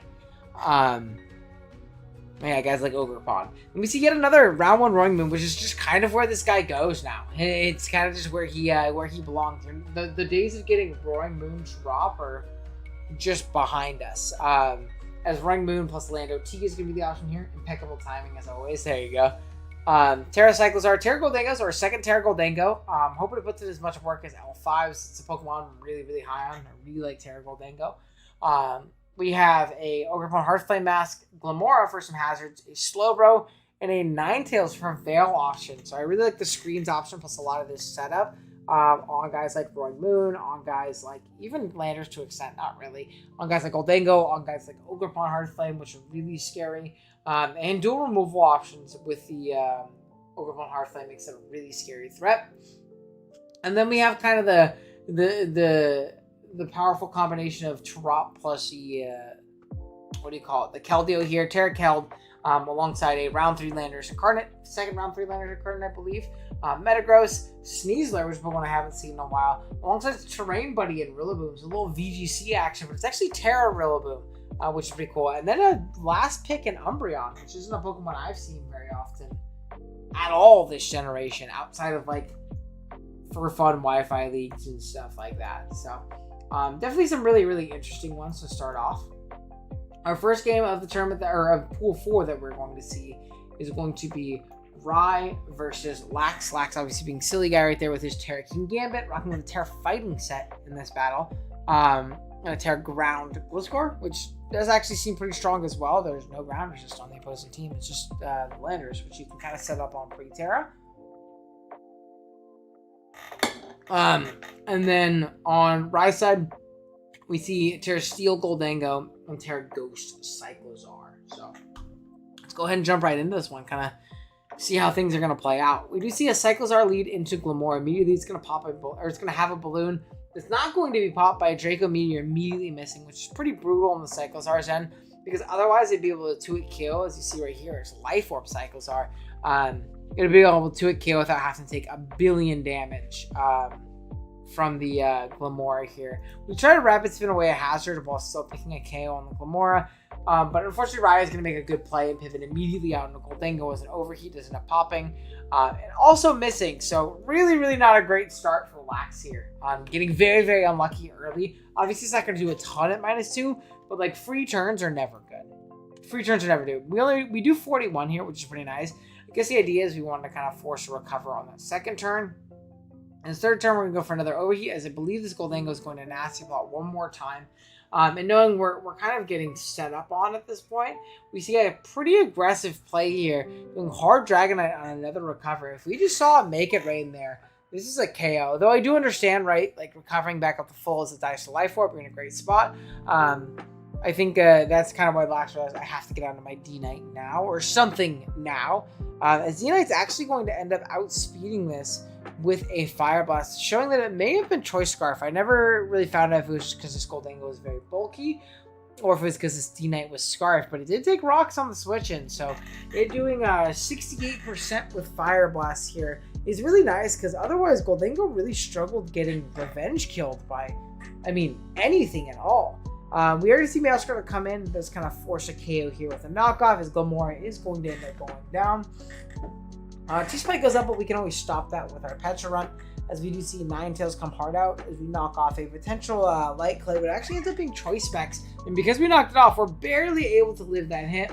Going out into Petra on presumably another Blizzard. It does do 45%, so this offensive Ninetales is going absolutely crazy, knocking out the Petron from here. I guess its main purpose in this game isn't super defined, especially because we haven't gotten up a ton of hazards at this point. Life Orb Overheat does get a crit on the opposing Cyclozar right here, bring it down to 40%. Unfortunately, we are going to lose a presumed tie here and go down to U-turn from here. Next up, we're going to go ahead and see a Stealth Rock go up as the Gliscor comes in on Goldango, recovering up. Terra Steel pops. Another Spike goes here, so we're trying to really hazard stack here, and the Goldango is just not super phased, maybe being like a little bit more Fizz-Def. This Make It Rain is going to do a lot of damage to Gliscor, though, regardless if it's set. And by a lot, I mean it's just going to die from full, which is pretty crazy. Though I will say, this does put us in a pretty great position with our King Gambit. If Ninetales is going to be the switch in of choice, as we do SD up for free, for absolute free, as an Aurora Veil does come out here, as King Gambit just goes ahead and goes for a Kowtow Cleave. Moonblast's going to pop, and this is the one time you're going to see a Defiant Gambit when you're playing something like a Landorus that can't be anything other than Intimidate, instead of it being Supreme Overload. And that ends up coming up pretty clutch right here, as we end up getting a +4, and despite Screen being up, this Pokemon's a huge threat at this point. Roy Moon's going to be the switch in of choice right here. It does get a booster attack, but with how bulky Gambit is and the option of Terra Steel, it's only taking 40% from that Roaring Moon as it knocks it out with a low kick from full. At this point, I remember I was watching this game originally, I was like, oh wow. Did Gambit just like have a certified Gambit moment? Like, obviously the Lando can come in, it makes it go up to +5 or whatever. It's going to blow it up with a Sucker Punch, right? Cyclozar blown up by a Sucker Punch. Goldango surely blown up by a Sucker Punch. As you see it come in, take hazards, go to 64. But with the screen up, it eats that hit up for days as it takes it out with a Make It Rain. And at this point, it's just going to be a little bit too much for Meowscarada to try and handle. Nothing you can do, nothing you can lock into can win the game on a choice lock. Maybe if you had Axel, but I don't think Axel killed this Goldango, kind of forcing you into a Flower Trick, which means obviously Cyclozar is going to get out of range. Landorus is already out of range, so yeah, tough one there. I thought Gambit was strong in it, man. Maybe he's supposed to be that low. Like, maybe he's supposed to be that low. I don't know. But pretty brutal. Pretty brutal. It's going to move Rye to 1-0, I believe, +2. And it'll move Lax to 0-1, -1. Next up, we have Rye versus Kyle here. On Kyle's side, we do end up seeing a Terra Ghost on our Keldeo, which is pretty darn strong here. Ghost fighting water is really powerful here. And Terra Fire on the Rillaboom. While on Rye's side, we end up seeing Terra Ghost and Terra Flying, respectively, on Cyclozar and Goldango. Let's go ahead and take a look. We do see Ogerpon lead into this Terapagos right here. A shell is going to be formed. Knockoff pops immediately, get rid of any item this thing might have, which is going to be the heavy duty boots. Another rocking Terapagos here. Superpower is still not enough to take it out. even after a Mold Breaker knockoff, not really worrying about Terra Shell, as we do end up taking not that much from a Terra Starstorm and knocking out with an Ivy Cudgel. Caesar's going to be the switch in of choice as Goldingo comes out, but pretty telegraph switch in. We kind of have to click U-turn. Always going to do so. Get out into our Keldeo right here. As the Ninetales Alola is going to be the switch in. Take Rocks and take a Surf, but only going down to 33%. Aurora Veil does end up going up. Is that going to be a Scarf Veil? No, it's not a Scarf Veil. It's just faster. It's not Scarf on the Keldeo. It's a Pain Split comes out and really, really punishes this Sneasler. So this is going to show off a neat tech option. Get up a Toxic Spike here. As Goldingo is going to find the opportunity to Nasty Plot. And with the Veil up and a Terra flying, there's not much this Landers can do. It's going to try and Calm Mind up itself to try and get a turn on this Goldingo. Kind of scouting to see if it's going to Terra or not. But unfortunately, we do see a crit that I'm sure mattered, right? Like, I'm sure that crit ended up mattering. There's no way that +1 Mega Rain kills like a bulkier Lando from full. So yeah, definitely a tough one there for Mr. Kyle there. Sneasler's gonna come out, do its best to try and break through this. It ends up brick breaking, getting rid of a screen and getting a Poison Touch. So some good value out of the turn. But we really don't have much in means of stopping these Mega Rains from doing a crazy amount of damage. Keldeo is going to be the switching of choices. It actually looks to Trailblaze, showing that it is a non-choice variant. Shadow Ball does pop, only doing 36, so going back down to neutral is big. Allowing this thing to Trailblaze again, outpacing any Scarfers, as well as booster speed, Roaring Moon, which would be able to take it out from this range, most likely. As Surf does pop, gets a crit, though I think it would have twit killed regardless with the poison, so I don't think it's too big of a deal. As Roaring Moon is going to be the switching of choice, getting a poison and popping its booster speed, so not even being a Chople variant, meaning as long as we have Secret Sword in this guy, this is just a KO. As down goes Roaring Moon, and there really might not be much to switch into this Pokemon. +2 speed, Lando dies from full, Ogerpon dies from where it's at, Ninetales dies, and Cyclozar is going to go down to a Secret Sword as well. So there really isn't much of an answer for this. No boost needed at all. No Calm Minds, no specs, nothing. We just come in and we do raw damage. Click a pseudo agility with our Keldeo and just completely sweep through this game. I mean, the game wasn't looking great with how much work that Goldingo was putting in early. But Kyle was able to bring this back pretty convincingly and take home a really, really nice victory here, moving himself to 1-0 +3 and moving Rye down to 1-1, kind of fighting for his life in this last little bit here. Now, with Kyle trying to move on to the next round and Rye trying to stay alive at this point in the tournament, we have a pretty interesting one here with a lot of implications, really a lot of implications. On Lax's side, we end up seeing Terra Flying Gliscor as well as Terra Flying King Gambit. Triple still makes no sense to me with this distribution. Some mods you expect to get and some didn't. Yeah, the one that makes me mad is Breloom. Like, I think they didn't do it because they were like, Breloom will be broken. But, like, we also introduced Great Test, bro. Surely it can't be broken. Surely it can't. Like, I don't know. It's crazy. But, like I said, on Lax's side, we have Terra Flying Gambit, as well as Terra Flying Gliscor. Then we have Water Keldeo alongside Poison Rillaboom in this one. Golly not getting it hurt. He got agility. It's fine. He got agility. Agility's plenty, right? But yeah, we're going to see a lead Dragonite into lead Rillaboom, which has to pop its Terra Poison immediately on a lead Flamethrower. As U-turn is going to end up popping right here, getting it out into Metagross. Draco Meteor is going to pop and miss into this Metagross as it Ice Punch doesn't kill. I remember after this game I asked, just because I was curious for my own like YouTube scripts and stuff like that, this was Eject Pack Dragonite. So it kind of keeps with the trend we were talking about from Pool 1, where like there's so many eject items. So many eject items.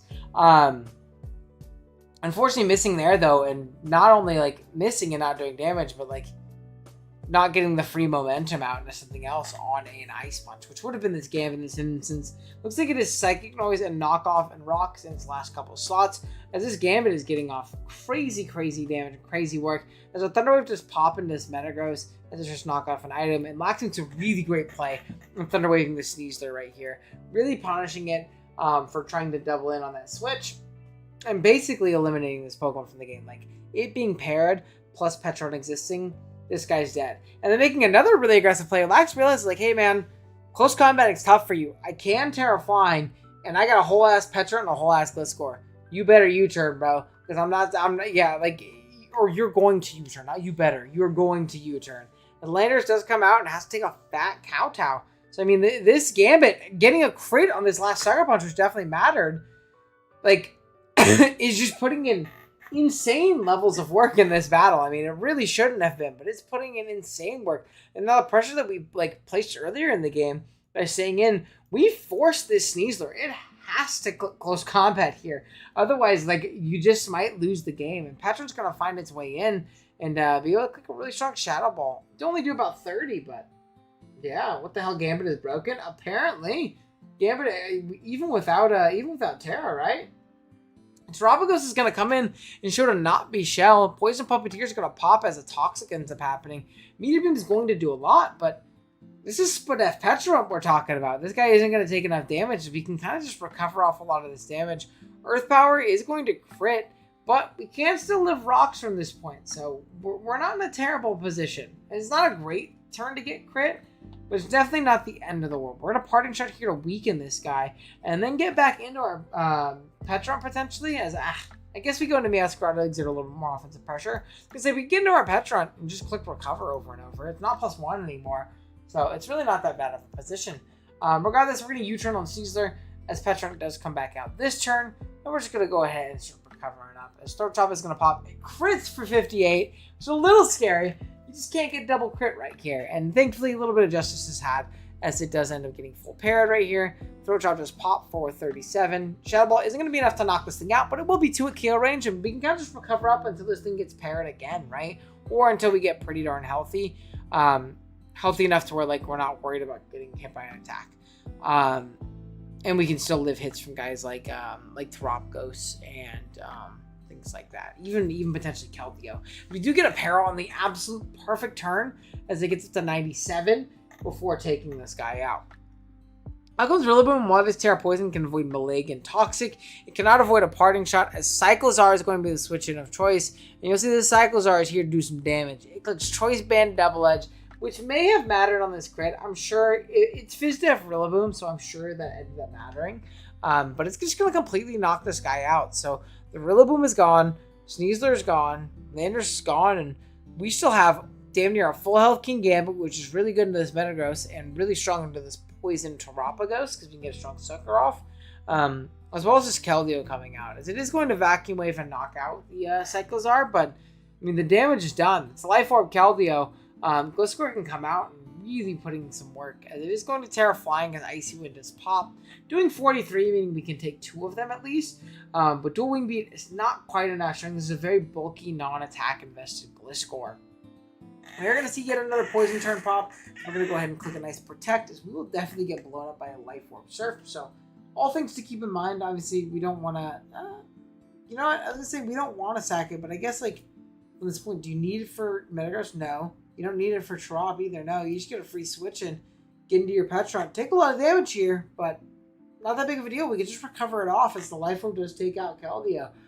Out comes Terrapagos.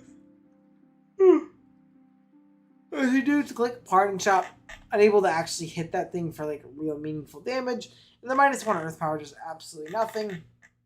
From here, the combination of Meowscarada plus King Gambit should lock really any game from here. There's not much they can do from here. We're going to see a knockoff of a Citrus Berry. Ice Punch is not enough to knock this thing out. And one more knockoff is going to seal it. Moving Lax to 1-1 and moving Kyle 1-1. So we got 3 coaches that have played, and they are all 1-1. All of them have played each other, except all of them have not played Agent Flame. So Agent Flame kind of holds the destiny for all of these coaches. Currently, Rye, Lax, and Kyle are all 1-1. So, also to keep in mind. And, yeah, let's get into these last 3 games. Get some Agent Flame showcasing. They're going to be Terra Ghost on their Raging Bolt right here, which seems really powerful, except the Umbreon did end up coming, which makes it a little bit worse. I think if no Umbreon, it's actually very, very strong. Whereas on Kyle's side, we see Terra Fairy on the Keldeo and Terra Electric on the Rillaboom. So obviously in this one, Flame wants to win to kind of up their chances and start off strong, give themselves a little bit of cushion if they lose their game 2. Whereas Kyle needs to win or he's eliminated from contention. And you're going to go ahead and see a Mesprit lead into Sneasler. A little bit of a tough lead. We do have to turn out, doing a ton of damage into a weakness policy Mesprit, as it does end up getting up Stealth Rock.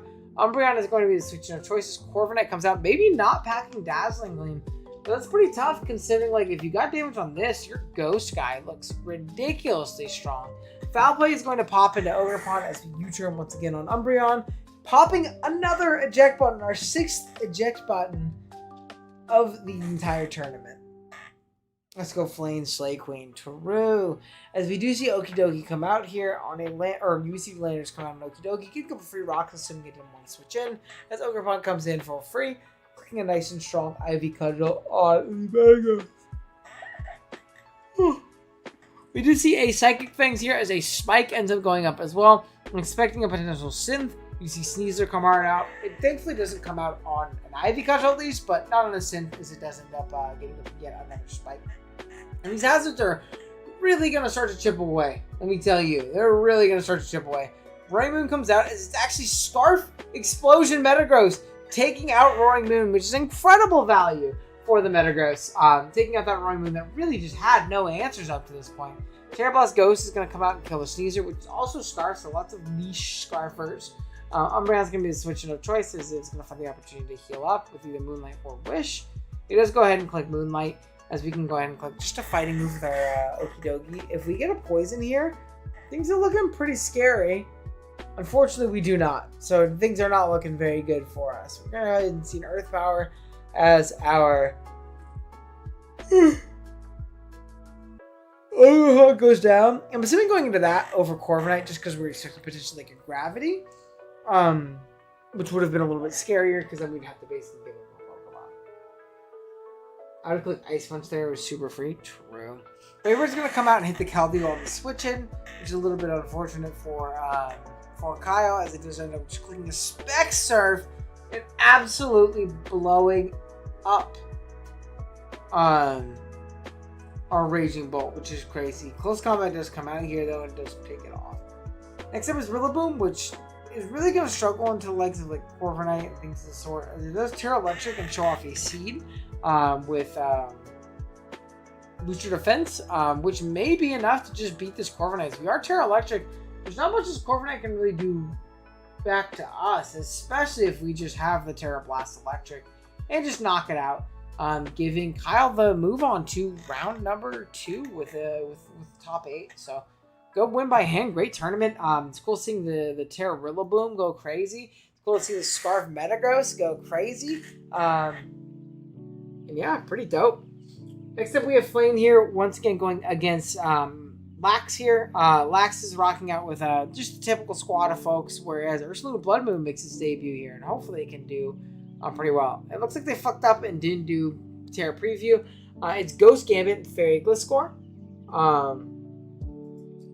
And then on the other side, it is Fairy on both. So Fairy on the Raging Bolt as well as Fairy on the Okidogi.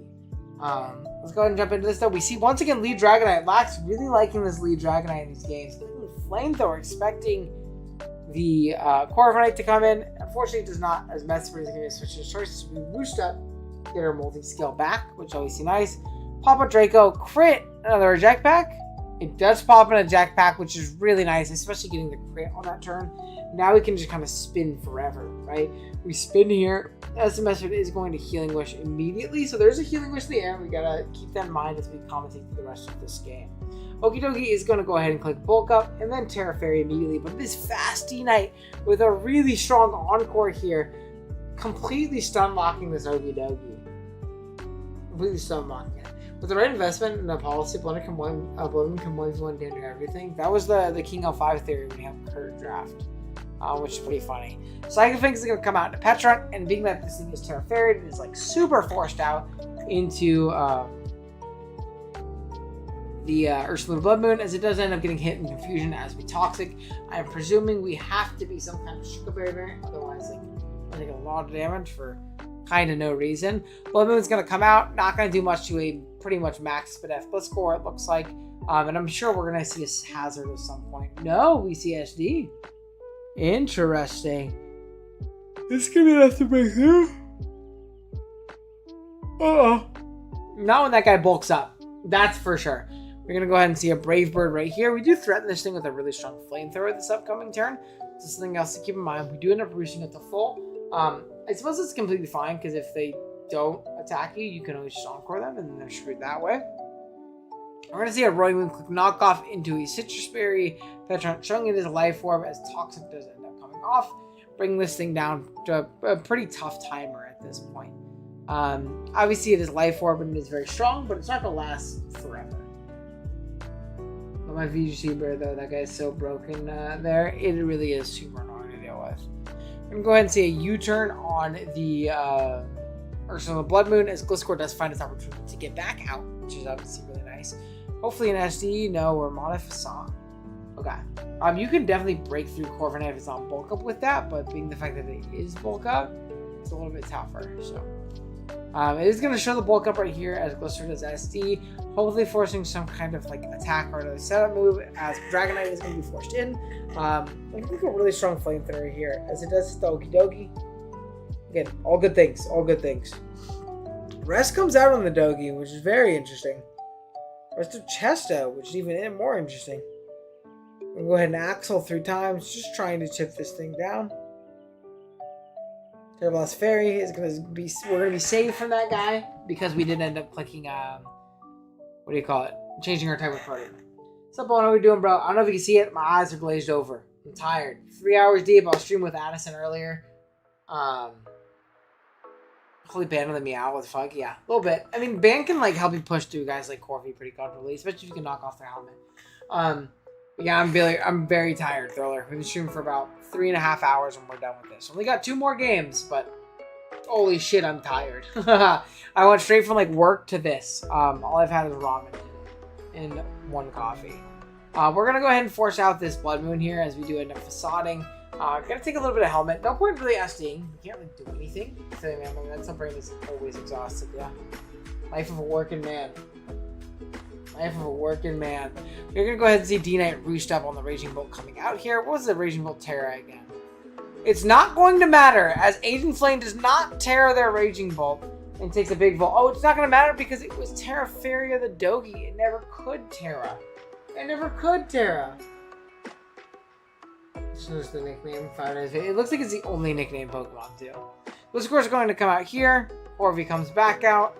Once again, just a facade, but Corvi is just very exploitable in this game. I mean, I guess not really now because Dragonite is a little bit chipped. We're going to be careful about Brave Birds, but we can roost that off, yeah. It doesn't look like it's doing too much. Okidogi comes back in. We don't want to risk like not killing this thing with a Hurricane or something like that. So we actually see a hard King Gambit play as Rest doesn't end up popping. This is bulk up Rest of Chester, right? So now it's sleep the rest of the game. At least for 2 turns. So that's obviously nice. We're going to just keep SDing on this Corviknight that's like bulking up in our face. I don't think the Terra Ghost is going to be enough. This is +6, Fallen 2. I don't think there's enough. Yeah, Lost Ghost, yeah, just... Wow. Wow. Crazy damage. We're going to be able to knock that guy out. Gambit's going to come in. As Roaring Moon's going to come out, it's going to taunt the King Gambit as it keeps spamming Sucker Punch. I don't know. Interesting. As Roaring Moon or Roaring Bolt's going to come out and knock that guy out, as I didn't really want to suck, or as they didn't really want to sucker into that. Gliscor's going to come out, kill it with a Facade, and again, Gliscor also just looks very Thanos. His Tailwind ends up popping from the Roaring Moon. Very interesting. Not DD. Tailwind taunt knockoff Life Orb. Interesting. I wonder what the 4th is.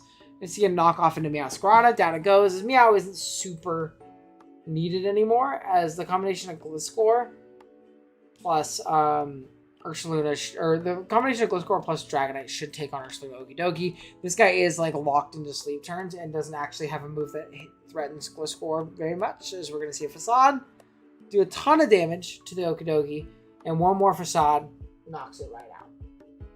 Speaking of VGC, a little bit. Vacuum Wave, not quite enough for the glitch score. And we are going to see Agent Flame get eliminated from contention at an 0-2 record, as well as Lax move on with a 2-1 record. So bringing it back from a game 1 loss. Pretty impressive stuff. Glitch score and Gambit going crazy in both of the wins. So pretty nice stuff there. And then lastly, okay, I'm late. Go back and watch some games and speed up. Nice. You'll probably be catching up as we're leaving. You'll catch the VOD. We're on our last game of the day, and I'm like falling asleep sitting up. So, last game of the day. We have a Roaring Moon Mirror here, the double round 1 Roaring Moons, but with Terra Raging Bolt on one side and Terra Goldang on the other. We also have a Terra Cyclozar, which is poisoned here. And I believe that's it. I don't think... Oh, yeah, and a Terra Dark on the Okie Dokie on Agent Flame's side. All right, let's peep. Okie Dokie lead into Landorus. It is immediately going to proc Guard Dog, so really aggressive lead, panning out well for Agent Flame, as Goldango is going to come in on a double into Corviknight, and the Nasty Plot is going to be set up right here as Light Screen is popped. We can kind of just click it again, can we not?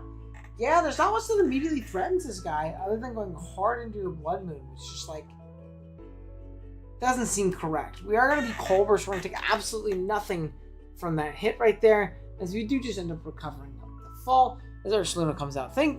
Imagine if we just clicked make it right on that turn. Man, it would have been crazy. We're going to see Arcabon come in on the Ursaluna. Try and click Play Rough, predicting either Roaring Moon or the Raging Bolt to come in, but it ends up just clicking Blood Moon. This is like a max Spadef Ogrepon, surely. This is like max Spadef Ogrepon, surely. Because we can synth in the face of Blood Moon at -1. Holy crap. That's a lot of damage. Ninetales is going to come out right here as the Ursaluna goes ahead and clicks Earth Power one more time. Right here, threatening some pretty scary damage with Blizzard. Yeah, that looks like it specs his balls, which makes a lot of sense. There's no ice resist on this team. So once again, specs Ninetales going crazy for Rai here. Bulky Fire Fun goes so hard. Yep, that's very VGC build. We're going to go ahead and see a Weather Ball from a Terra Fire Raging Bolt, breaking the Cyclozar down to Sash right here. Quite unfortunate. Not the end of the world. Ursaluna Blood Moon does come out, though, and is going to go ahead and get Endeavored, plus Rapid Spun, so another interesting interaction there. We could just Roost on the Endeavor, yeah? No, we just don't want health on our Pokemon. We just don't want health on our Pokemon. Ogerpod's going to come out on Ninetales here. Click Rain Dances. We do just die to Freeze Dry. Oh my god. Yeah, it's... Yeah. Roaring Moon comes out right here, does end up clicking Iron Head on the Ninetales, as Landorus is going to come out and buffer this thing with Intimidate. Nowhere to really go with the Corviknight at 1, right? Rocks go up.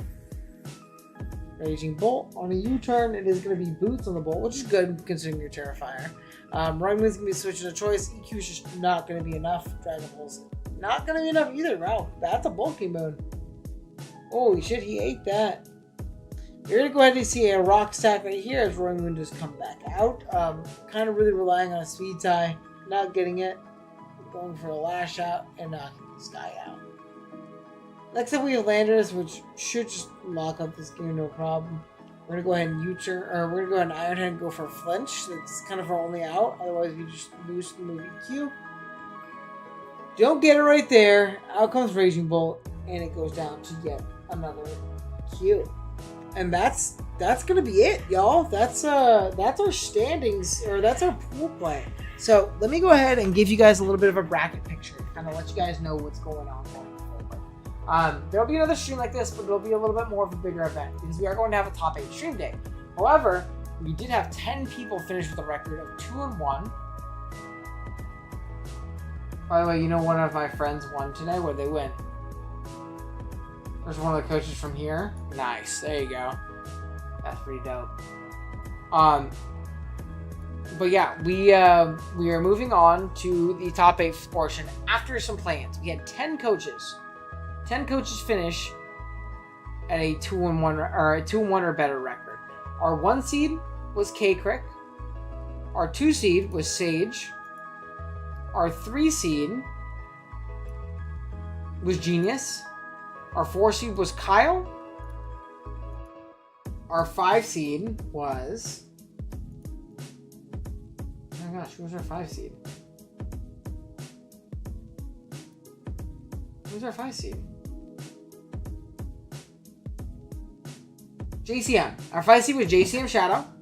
Our 6 seed was Rye. Our 7 seed was King L5.